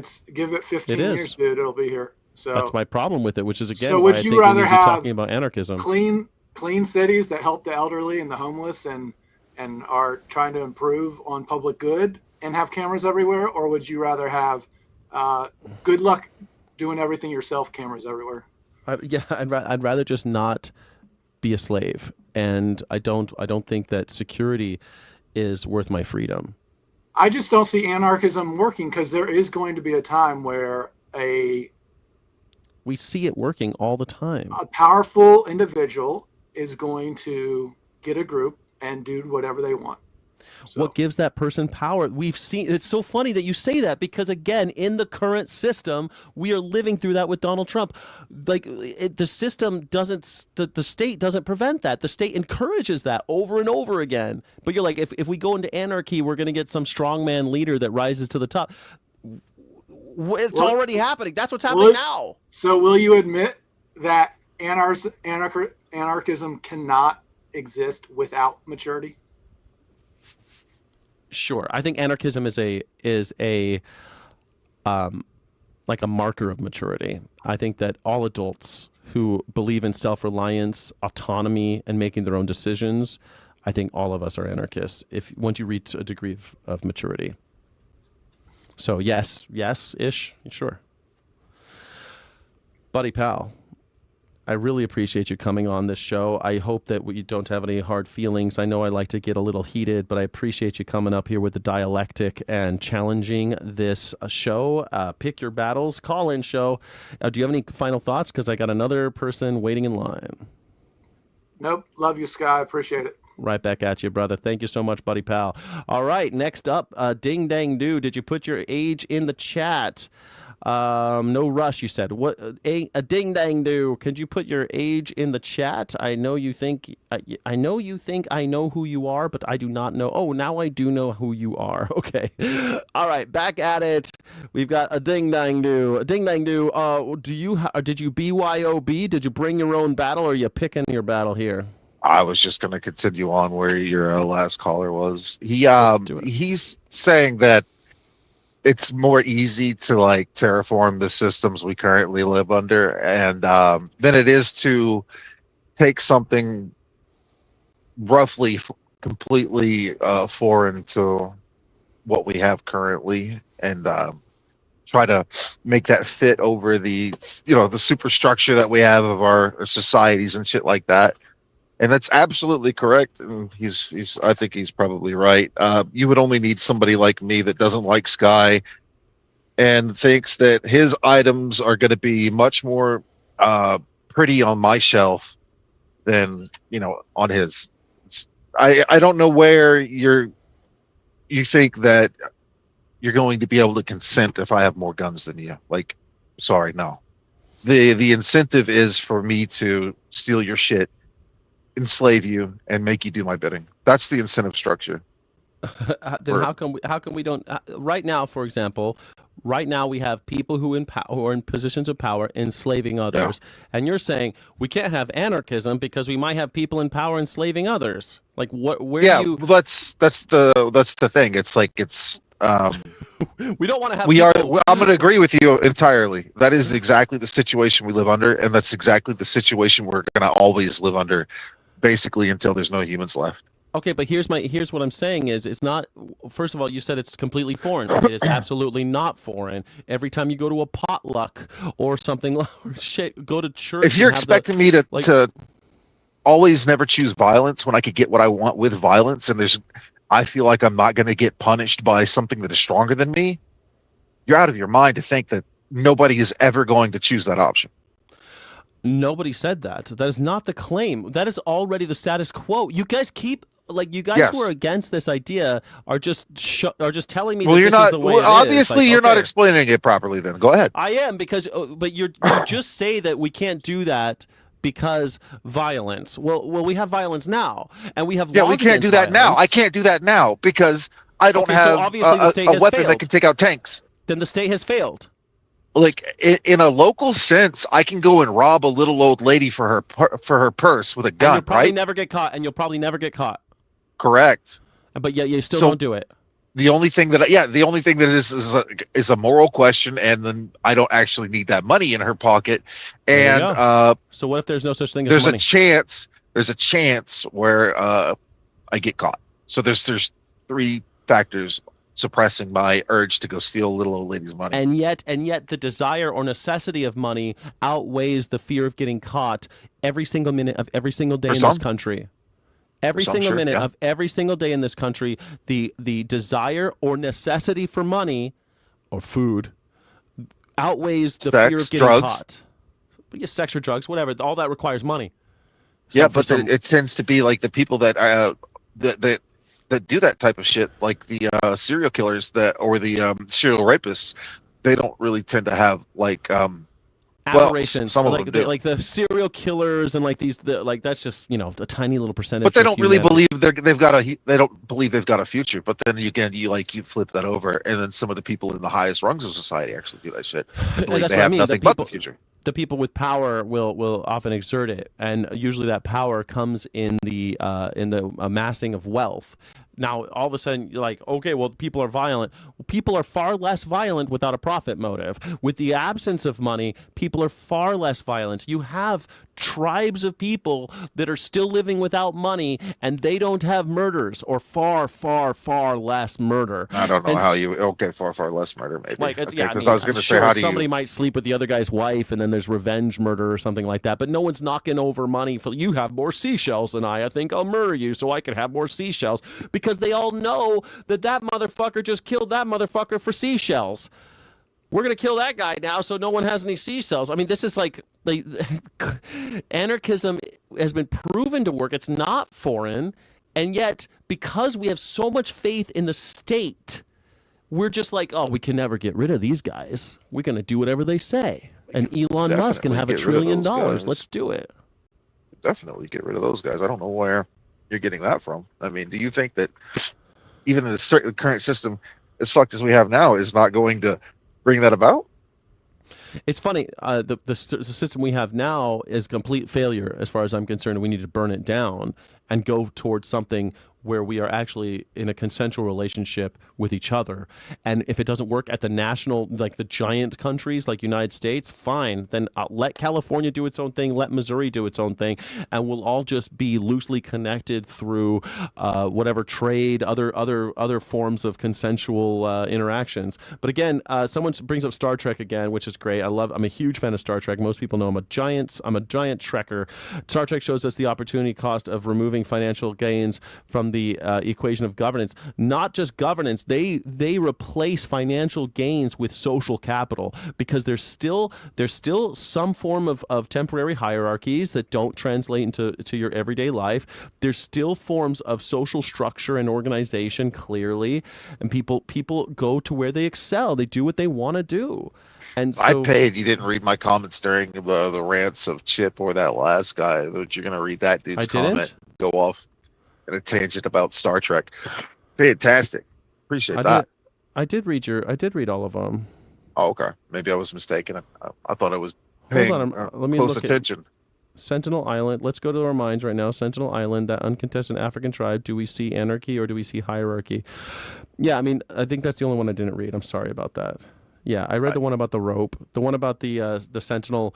I mean, when you talk about like tribes, sometimes you do have these hierarchical structures that I think should go away. But usually you see in tribes, usually what you see are councils, and you have tribal councils and communal use of land. That's usually what you see. You have personal property, but not private property.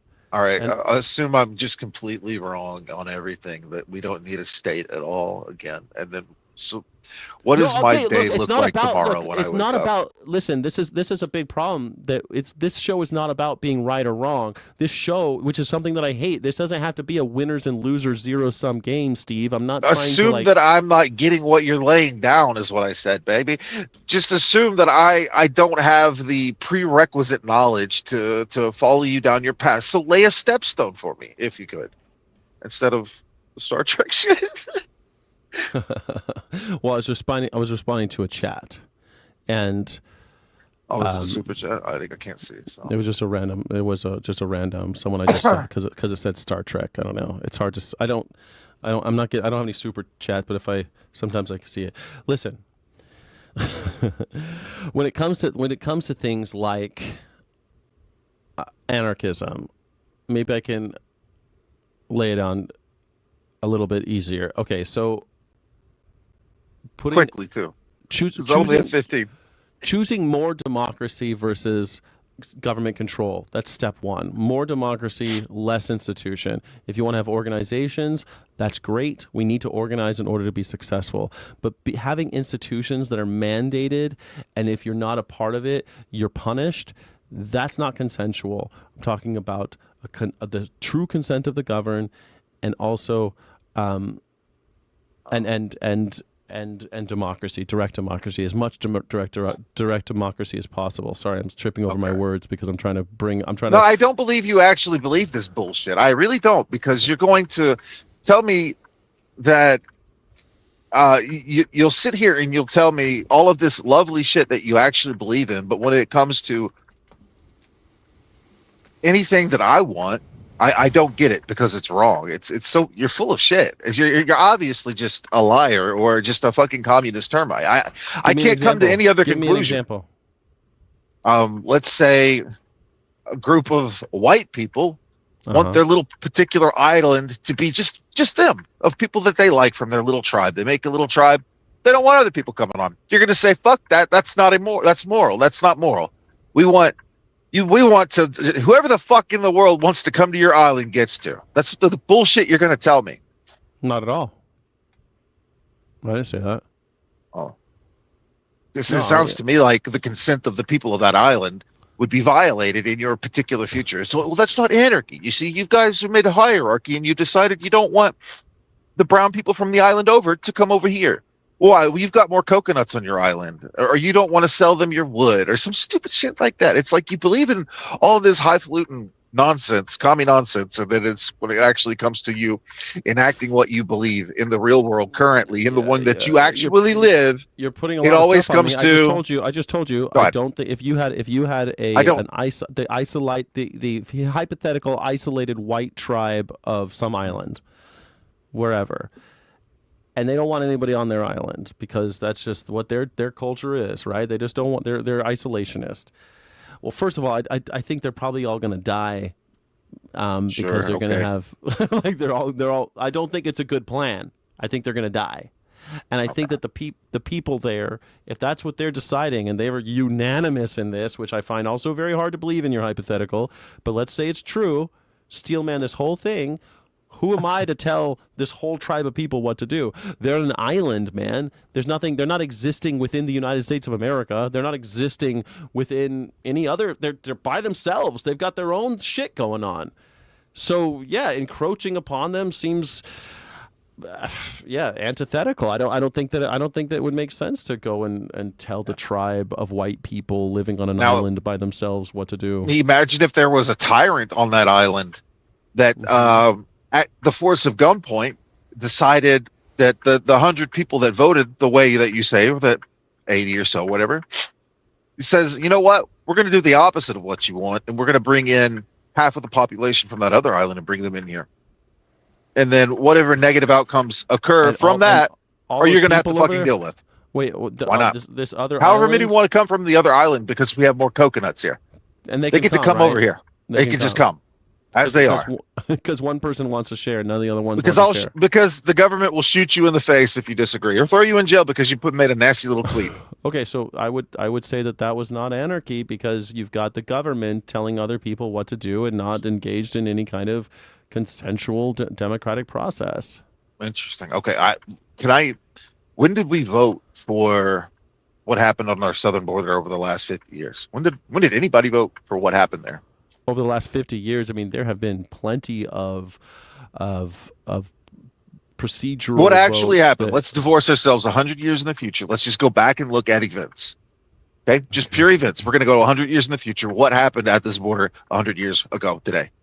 The American border. Are you talking about the American southern border? Right. Yeah. Just make a claim, because I don't want to presuppose or imagine what you mean. Just make a claim and let's talk about it.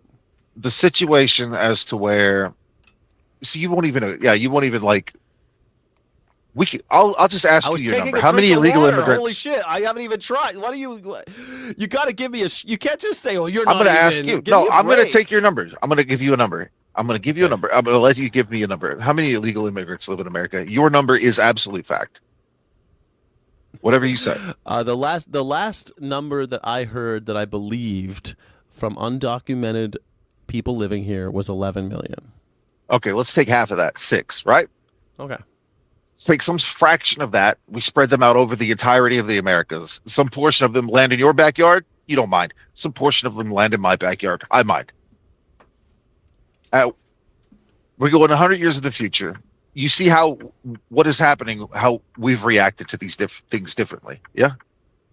Okay. And do you see how you're treating me when I react a certain way versus how you think you're being treated when you act a certain way? You think it's virtuous what you're doing. I think it's not virtuous what you're doing. I think what has happened to me is a tragedy. I think what is happening to my little island is not great. So I mean, where about is the morality of the situation? Where do my needs come in? It's really interesting that you say. First of all, how have your needs been? How have they not come in? And I could spend an hour. I could spend an hour, giving you a list of facts, but I don't. Just assume the worst. So first of all, I want you just to assume the worst. Most Americans, like the worst intentions on my behalf. Most Americans are against undocumented immigration. We have a lot of diversity in opinion when it comes to how we should deal with immigration in this country. But across the board, on both sides of the political issue, most people aren't like me, who think that we should have an open border, that the border should be completely open, that borders are bullshit. Most people are not like me. Most people are like you. They think that we should have a strict law and guns and all these things to make sure we only let the quote-unquote right ones in. So I don't know why you think that your needs aren't being met when you're in the majority on this. We're doing it your way, not my way. Well, but that's why I'm of the right. That's why I don't really complain. That's why I kind of like Trump a little bit. But every time I watch Skyjack's show, he's just like, you gosh darn maggers. Oh, because I think you're against shut freedom. The fuck I up. think you're against liberty. I think you're unprincipled. I'm against freedom and liberty for the things that have happened to me to have happened to me. I'm against the freedom and liberty of the state to be a tyrant and decide. You seem to be for the state. As soon as you say you're against illegal immigrants, you're for the state. Nobody allowed them in here. This is a problem that they created. And I think you're right criticizing me, thinking I'm a dumbass for thinking that the ones can fix the problem. That are the ones that created the problem can fix the problem. Right. I get that my outrage is their agenda, but here again, the only other option that I have is violence, and I don't want to do that because your option, or simply reject the notion of the state and the notion of this imaginary line called the border. Your libertarian ideas about borders and all this shit. You're the part of the problem. You advocated for exactly this. You don't see this as a problem, sir. Because you think it is a moral good because you're obviously insane. I think I am a principled person who believes in life, liberty, and pursuit of happiness. I'm just basic right now. I'm not even exploring the heavy shit of the Enlightenment. This is basic Enlightenment thinking. This is John Locke. But here again, their idea of what they get. You're acting like my ideas are these crazy pie in the sky shit. I am talking about John Locke, like fundamental Enlightenment thinking, Steve. And it's wild that you think this is a moral good. No, I think this is a basic belief and principle. I believe that we should all be free. Right, but it's at my fucking expense, it's dude. It's not at your expense. We have no. How is it at your expense? We have no welfare system. It is directly expense at us, you and me. We're not at the top of the fucking K-shaped economy, my guy. We don't benefit from cheap labor at our hotels, dumbass. We don't. We don't benefit. But the immigrant, again, you're always you say that and then you blame the immigrant. It's insane. It's insanity because the people who are fucking us are not the immigrant. The 6 million that you're saying, the 6 million people aren't the problem. It's the 900 who are stealing our money. The 900 are fucking us in the ass with a condom composed of illegal immigrants. Come on, bro. There is some truth to that, but it's vile vile that you'll blame the condom versus the rapist. I blame No, the rapist. it's vile that you would sit here and moralize and call me the bad person when I see the problem in its entirety. It's a beautiful tapestry. You want me to go after the top guy, but it's like, okay, well, there's a billion new imports here that are going to stand in the way and protect their portion of what was already taken, what they've taken, what we've built, our inheritance. You don't see it as a piece of property for yourself. A person who says they value freedom and then polices which humans can move across which imaginary lines, that's not defending liberty, that's rationing liberty for certain groups. You're rationing liberty on a condition that nobody chooses, birthplace. I would love nothing more than to hand over my entire paycheck to you every week, right? But I ration it out to you, basically, right? Because I realize it is a finite resource that I get based off of what I produce, right? That is my inheritance every week, and then I share it out based upon who you want to support. But that's not the same thing when it comes to immigrants coming to this country. It's not like we're taking Christ in heaven, but do houses just spawn up out of the void? It's not like we are taking our tax dollars and funding immigration. We are taking our tax dollars and bombing Iran. We are taking our tax dollars and paying for Israelis to have health care. We're taking our tax dollars and yes. Not going to fight you on this because the left wing's version of the military industrial complex is fucking benefits for everybody. Poor people getting socks. I don't care. That doesn't matter. Yeah, we could have less bombs. Be great. Could we give a little bit less in socks out to poor people? We probably could. That's not the conversation we're having. We're going back to the foundational layer here, my guy. The foundational layer is a love of liberty, and you cannot be a nation that values liberty while rationing it out based on birthplace. But there's only so many houses that exist in this country. There's only so many jobs. There's only so many of this, and so much water, and so much food. Again, and when you always see immigrants as some kind of consumer, when that's not true. They also produce goods. They create companies. They create more jobs. They aren't in just the takers. future. In one generation, we look at the Fortune 500 companies. A ton of them, like almost half, are from first generation or second generation immigrants. These are people who are contributing to our bullshit capitalist society. They're contributing in ways that you say you value, and yet you still hate them. Eventually. Not eventually. It takes time to have sex with a woman and that kid to turn into an adult. It doesn't take first generation or people who move here, the people who have come here.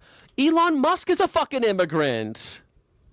We have so many of these people that like these generators of jobs and wealth and all that stuff that you claim. But they are not that. Like. They are obviously you can't throw that at me because I obviously know what these people are doing with all of that capital. It is not being generous. It is not being grateful to us. It is not being loyal to us. These are globalist entities that don't have the host nation's I'm with you. 100%. best intentions at heart. Okay, so you can't throw that at me. That's not mine. I didn't do that. As far as I know. This is response to the chat. Elon Musk did come here illegally. He outstayed his visa. He admitted to being an illegal immigrant when he outstayed his visa as a student, he and his fucking brother, and then he used a green card. He got his green card through marriage. So he's a fraudulent green card holder who got his citizenship through a loophole. Don't fucking tell me, Elon Musk didn't come here. Elon Musk is a goddamn criminal who got $850 billion, will soon be a trillionaire by stealing from your labor. God damn it, you lemmings. Lemmings, my God. All right, sorry. I had to, someone tells me, like, give me Elon, he's the best. Yeah, praise scammer. Yeah, but who is the scammer this day? Like I get it. Like from the right perspective, it's totally cooked. But we're not going to be able to survive the next step that is coming unless, of course, one of the two of us can denuclearize on these core issues, Sky. These core foundational issues of who has more of a right to it than the other. It's so funny because I'm practically a hippie with this. I'm saying everyone should be able to go where they want to go and do their own thing. And you're like, no, only some people are allowed to do their own thing. Right, because I'm of the right, so I see it completely different. I see there's only so many houses in America. There's only so much of this. But that's not true. When people come to this country, we build It's more houses. absolutely true.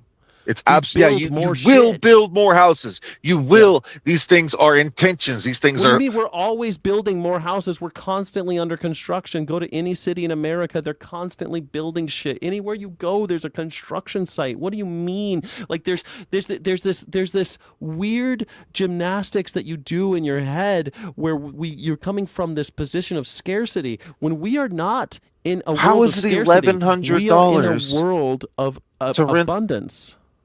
A quadruplex, you know what that is? That's a normal size house cut into 4. It's $1,100. Yeah, that's true. How did that arrive? One part, you know how, right? Likely greed. One part, likely greed. Another part, greed. This other thing we can't fucking look at because it's just so offensive to Sky. You're digging in the wrong place, man. I know people who came to this country illegally. They usually live 10 to a house. I can walk that street and I will see dozens and dozens of people, 5'2" Hispanics that didn't grow up. They didn't go to the same high school I went to, my age. Why the fuck are they there? I know why they're there. It's because some recycling plant for batteries wants cheap labor. And I'm a bad person because, the K-shaped economy, the 900 people up there or the 500 adult male workers that spawned literally out of the void across the border. It must be the workers' fault. Gosh forbid! Gosh forbid! I see a half of the equation for what it is. It's just classic that it's always the workers' fault. It's always the immigrants' fault. It's always the politically vulnerable's fault. No, it's my never cost. The rich man. It's never the white man. That's where we're going boss. at. But I was the one that bore part of that cost. So that's why I'm mad. You bore part of that cost because you were robbed by the rich. That's it. Because of 100 years of them fixing the system so that they can continuously nobody rob ever you consented to what happened on that border, and then convince you that it's the brown man, motherfucker. It's like one of us is going to have to budge here. It's like we're not going to live. Someone hit you in the head with a lead pipe, and then you came to, and the person holding the pipe is like, it wasn't me, it was that brown guy over there, and you're like, but you're the one with the bloody hand and the bloody pipe in your hand. I know, but it wasn't me. It was the brown guy. Trust me. And you're like, oh, okay, it must be the brown guy. Where do we meet in the middle of this guy? Where's the middle ground? It's like two opposite poles. We have a lot of middle ground. We have other shit, but this is foundational. This has to change. We have a lot of middle ground because the reason why is that you do not have it is not foundational because you have no basic principles when it comes to liberty and freedom. You don't believe in these things. You don't value those things. I love it for me. How do I maximize it? You just have this selfish view of the world. Well, is it not okay to be a little bit selfish? I mean, come on. Sure, I mean to basic. I'm of the right perspective. Again, you're looking at somebody who's literally on the other side of the room, right? We're trying to come together because we know we both have to touch a button at the same time in the middle of the room, or we're both going to drown to death. But the difference is, I value your freedom because I value freedom as an idea. I want you to survive. You don't value my freedom. No, I don't value you. Is that what you assume? I don't value the same things you value. You don't value my liberty. You don't value the things that I value. You don't. I don't value the same things, but I have equal number of values as you have. But you don't value. Just put them in certain orders. These are the things that make us exceptional. That's what we can. Obviously, we're different. We're clearly different. And there's no middle ground there when I say I am for freedom and you're against. But we are both going to die. We're both going to. I mean, we're not die, but we're all going to fucking die if we don't. Well, I know some figure out a way to meet in the middle on this. I hear we all do it. We meet in the middle on a lot of things, Steve, but foundational stuff like principles and scruples, you just refuse because of self-interest and I don't like frankly, being a lot of brainwashing. Sorry, bro. A lot of brainwashing.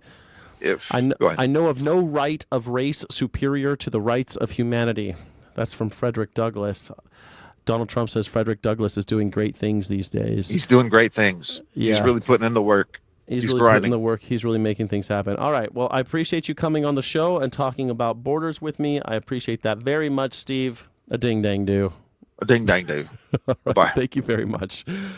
Goodbye, Steve. Thank you. All right, we have a few minutes left. If we have another caller, it seems like there's a lot of people who'd like to talk. You could click the link in the chat and come and talk with me right now. Liberals are racist. You could pick from the menu here, or you can make a claim like this. Interesting fellow. Life of bluegrass music. It's funny, bluegrass, man. When I lived in Virginia, we got a lot of bluegrass. I used to play a little bluegrass myself. Bluegrass.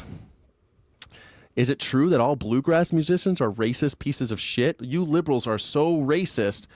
Life of bluegrass. Come on the show. Tell me why you think. You can bring your own battle, or you can choose from the menu on the screen. Thank you so much for being here. Dang, he left. Yeah. Answer my question. Come on the show. I'll answer whatever question you got. Who's hiring them is the problem. That is definitely. And the people who made the laws are the same people doing that. Yeah, you're absolutely right, Mr. Good Citizen 1994 or 99, whatever, I don't see. How do you figure liberals are racist? I mean, I don't know. I'd love to be proven wrong. I don't like liberals. I think liberals are more dangerous. Actually, one of the topics for next week, one of the inconvenient truths, is that liberals are fascist collaborators. So, look, that's going to be next week. If you want to talk, but we could talk about it. If somebody wants to bring on the show, if someone has a claim, bring it on. But or you can pick from the menu here, or you can BYOB, bring your own battle. Come on the show.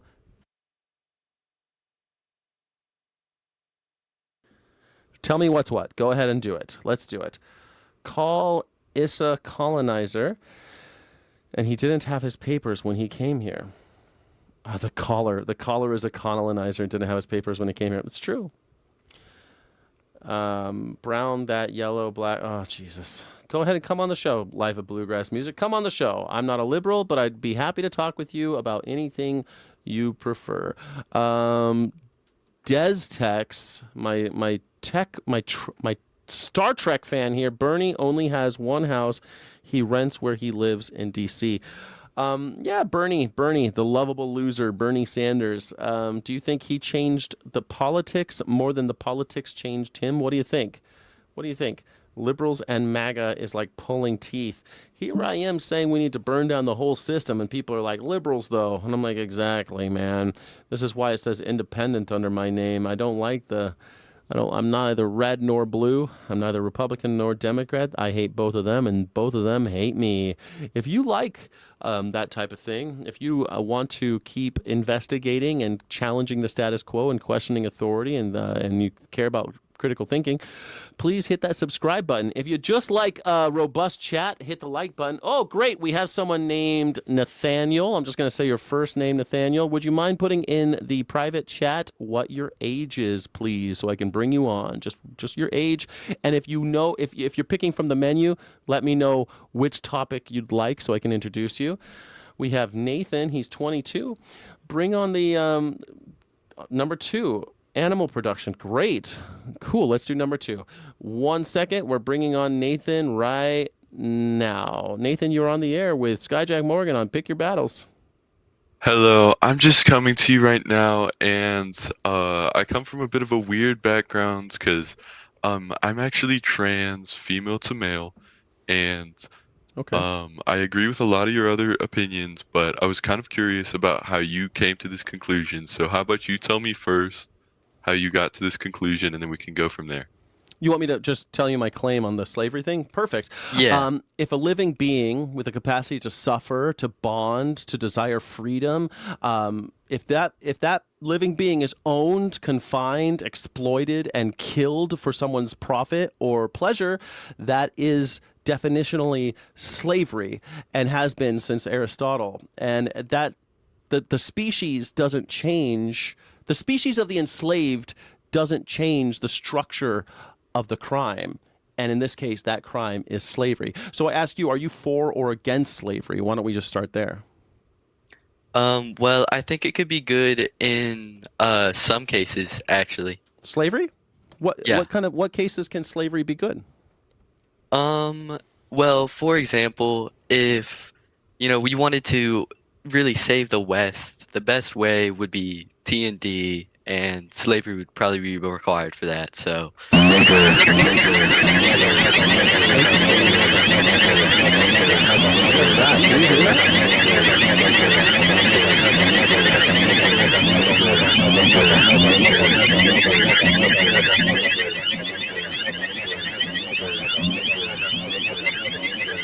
Is that you making all that noise, Nate? Oh, I couldn't even understand what you said.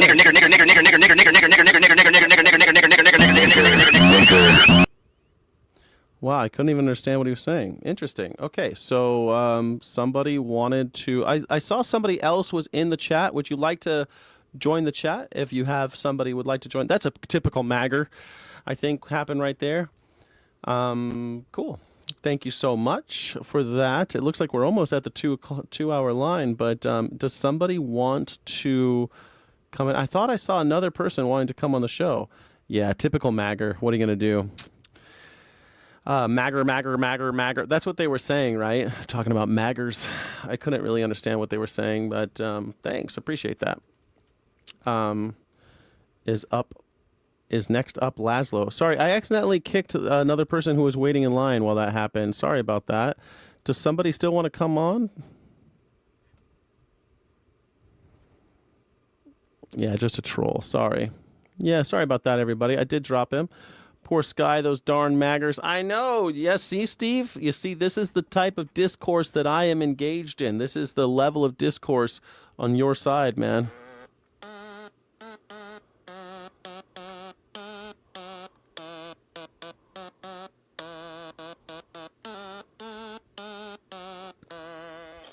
All right, Laszlo's on the chat. Laszlo, put your name and... Sorry, I got your name. Put your age and what you would like. Thank you so much, Steve. Your age and what you'd like to talk about in the private chat. Number 4, fantastic. Number 4 is DEI is our national strength. Laszlo, you are on stage. Go ahead, Laszlo. Hey, you said is our singular, but I read it as is a national strength. Are you saying it's the defining national strength, DEI? Yeah, just any, really, yeah, the national strength. You can even say DEI is the strength of anybody who is working hard in a business. Diversity is strength, absolutely. It's diversity, equity, inclusion is not charity toward the marginalized. It is the structural recognition that a nation leaving talent, perspective, and potential on the table because of race, gender, or origin is weakening itself by choice. Okay, and so you're not... Just to be clear, you're not saying like diversity of ideas or diversity of class. You're specifically referring to having different races and having more minorities in the workplaces, disproportionately more minorities, is a good thing. That's a good thing. Am I correct? Why, I don't want to... Disproportionately? Why would you say disproportionately?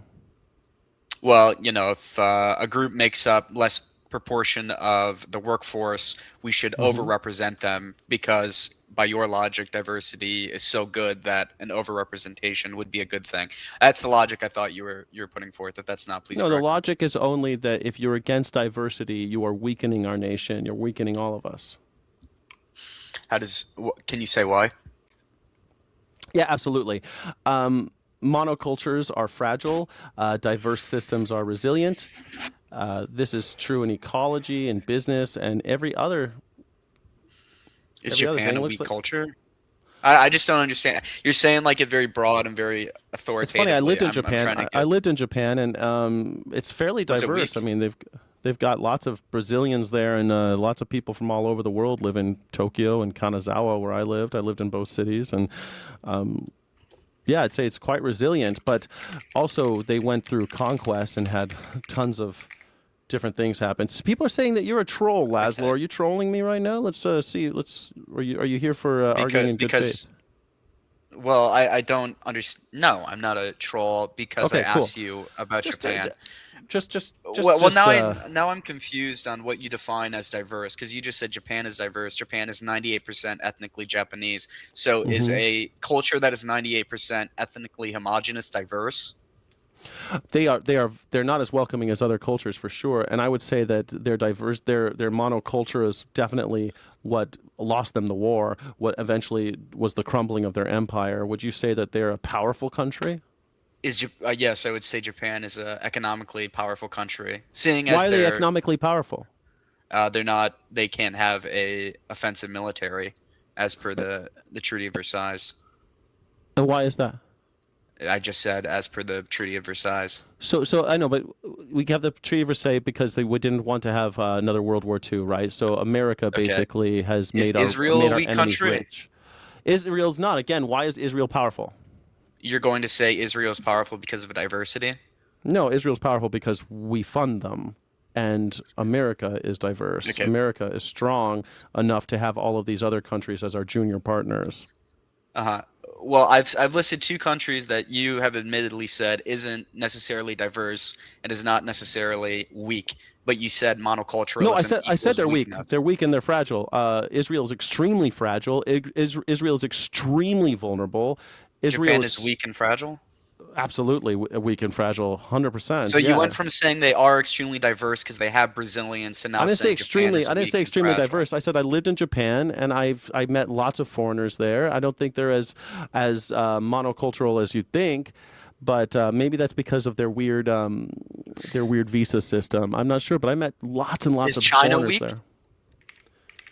Do you think China is not diverse? They have a vast majority of ethnic homogeneity. Yes, Really? So they're all the same ethnicity in China? they have a very large majority.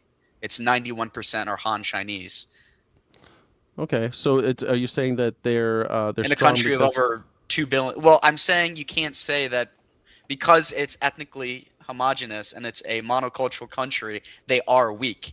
That was your claim, and I've given you now like 4 examples of that not seeming to be the case. So China has 56 officially recognized ethnic groups, with the Han majority is the largest for sure, with Yes. 50 coexisting with 55 minority groups, and over 300 languages are spoken there.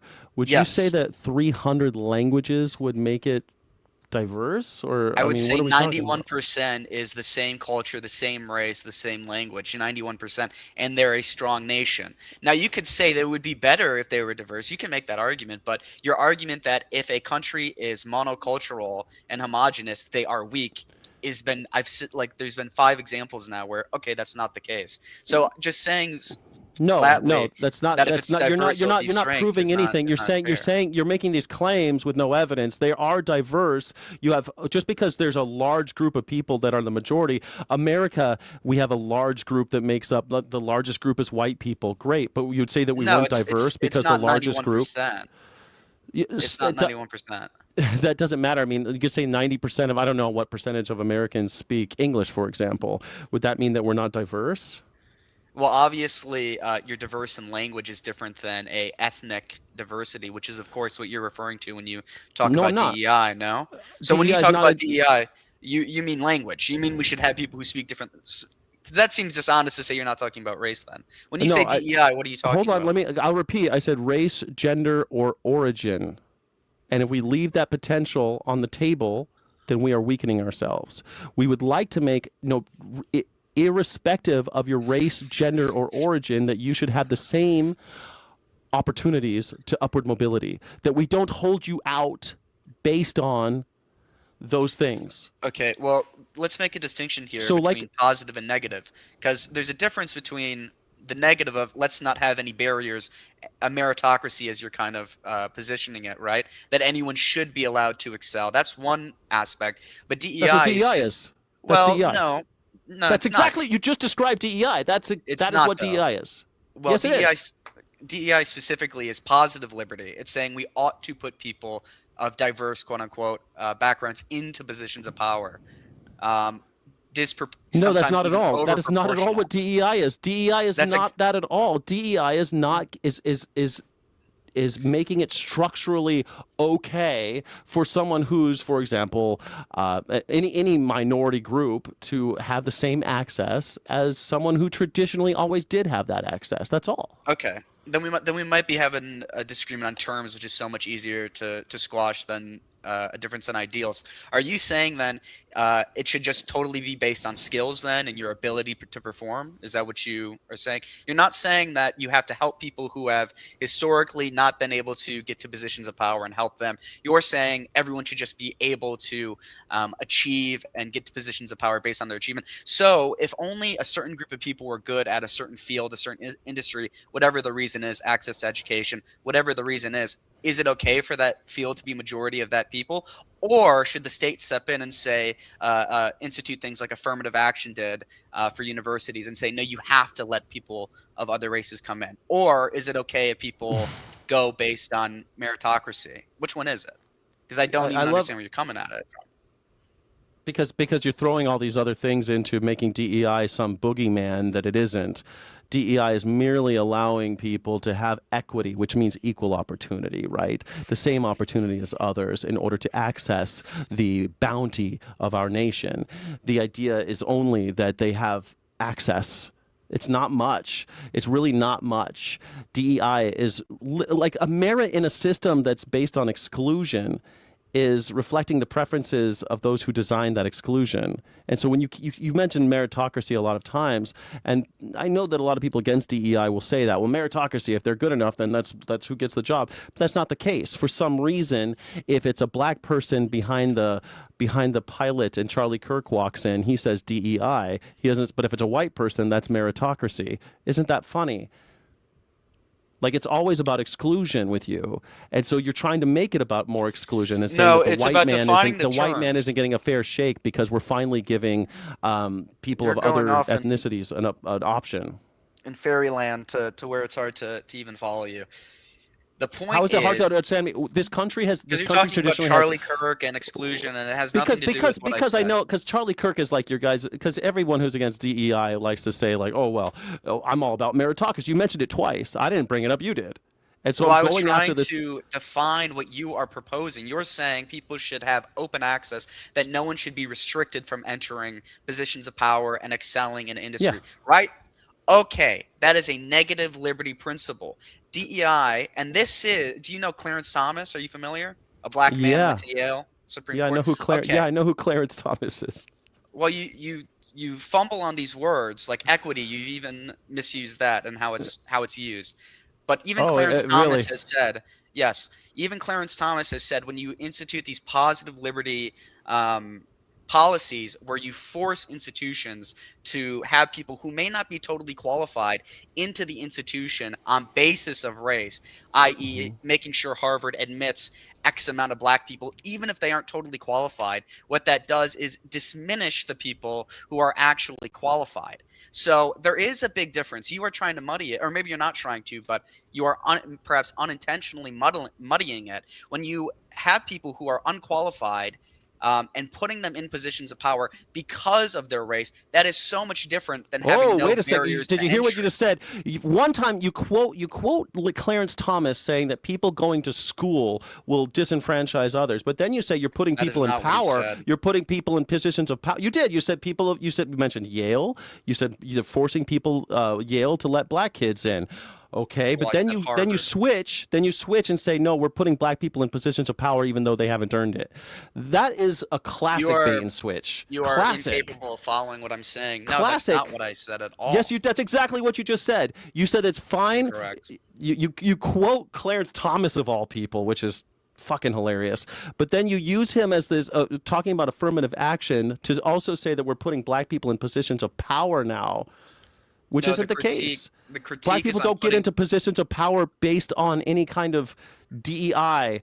They just have access so that maybe we can, like, I don't know, there's like one DEI. Your position is that no one has ever, that DEI and having racial quotas in workplaces and schools isn't perhaps helping people that would otherwise be unqualified? Racial quotas were an initiative based on affirmative action, and if you want to talk about affirmative action, that is part of, I guess, the DEI question, but it's an interesting one. I don't know exactly how affirmative action really panned out, except that some people were able to get in places that they normally weren't able to, which is pretty cool because now we have a more diversified position. We have more diversified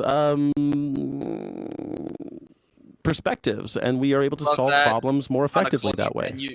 So you've been unable, or not unable, but when you were given the opportunity to explain why monoculturalism is weaker and you just said flatly that all countries who are monocultural are weaker. I've given you examples it wasn't. So you just can't gave me a say bunch of weak countries. Yeah, they're all China, weaker than the United China States. and Japan are weak. All weaker than the United States. Is America not the strongest country? Oh, Jesus fucking Christ. America's yeah, not dude, the strongest China country? and Japan is weak, dude. You are a fucking Japan is weak. moron. You are a soy guzzling faggot moron. Yeah, of course. What a loser. All right, thank you so much. Kate Hikes, if you're still there, please go ahead and put your age in the chat. Thank you. And to Julie, oh no, is it Kate? I see Kate. I'm going to bring you on stage. You want to do two? Kate, could you tell me how old you are before I bring you on, please? Kate says 4. Great. I don't see a Julie in here. Kate, how old are you, Kate?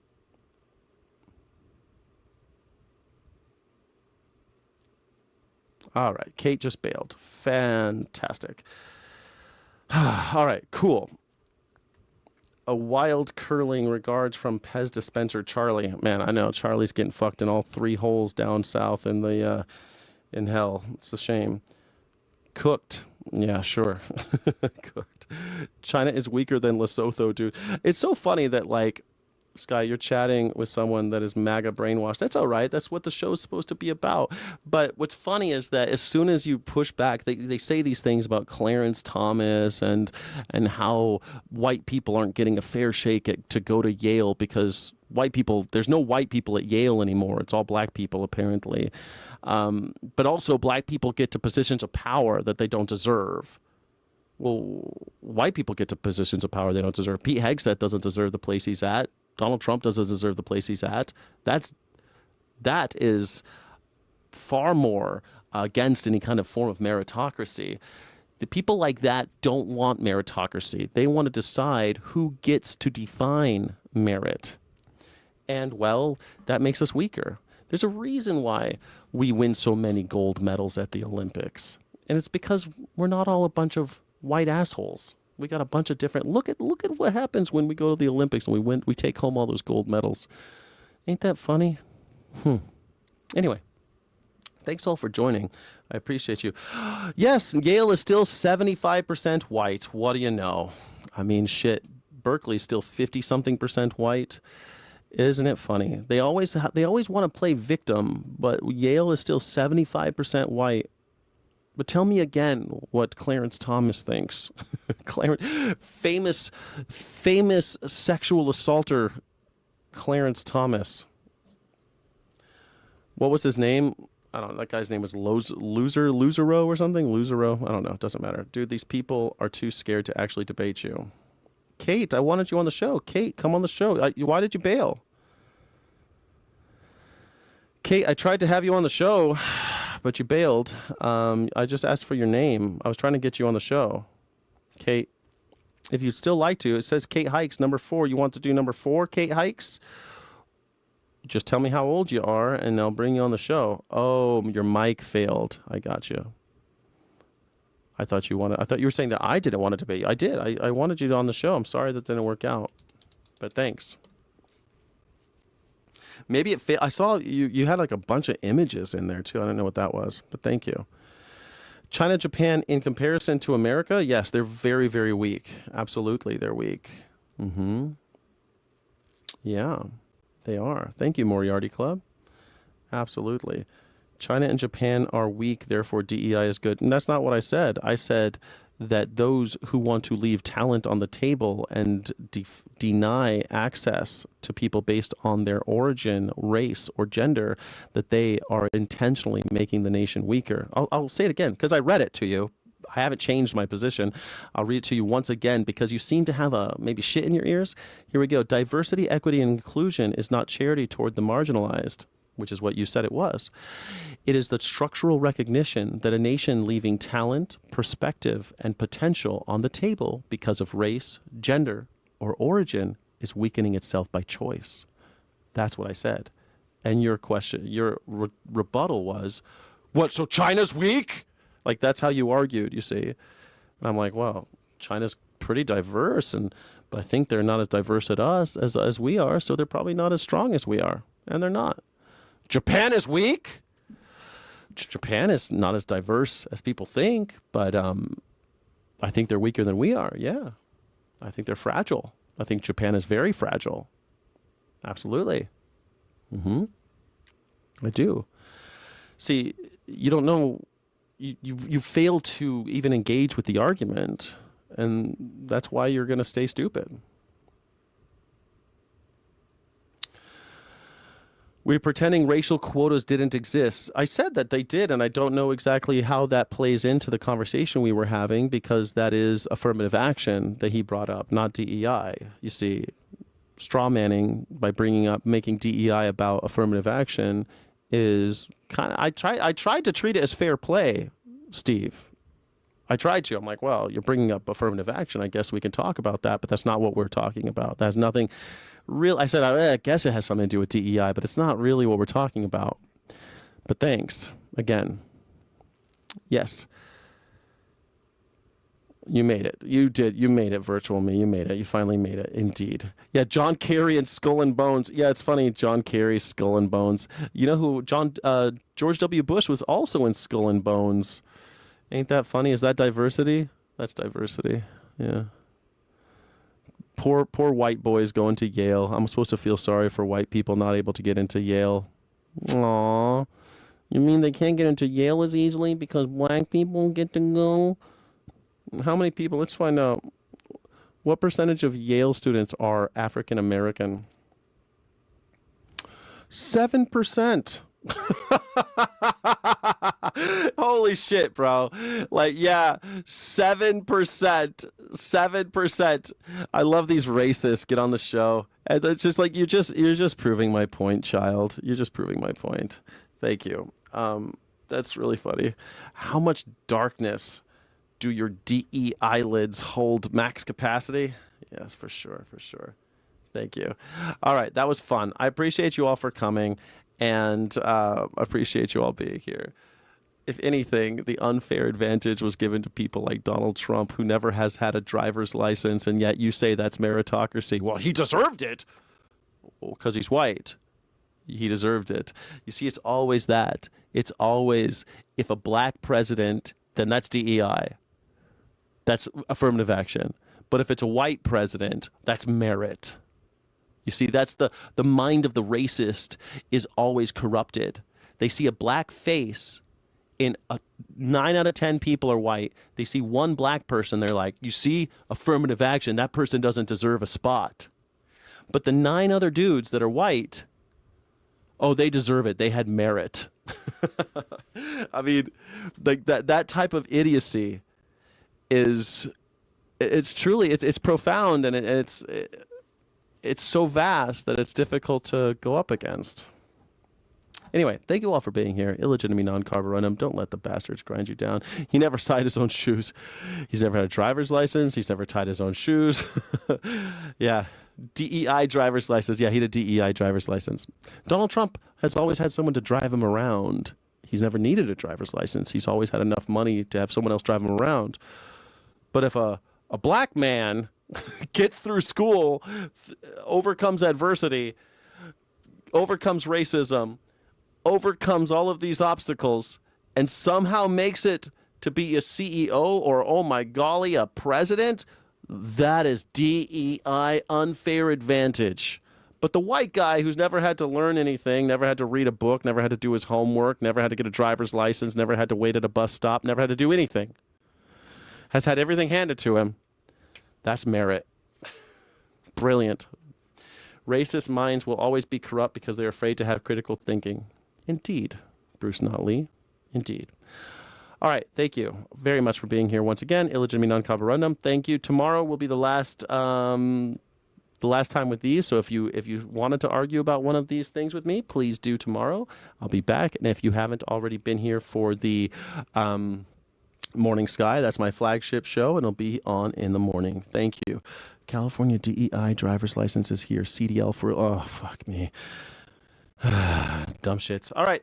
But thank you, everybody else. Peace out. Thank you so much for watching. Don't forget to like and subscribe. Thank you so friggin' much.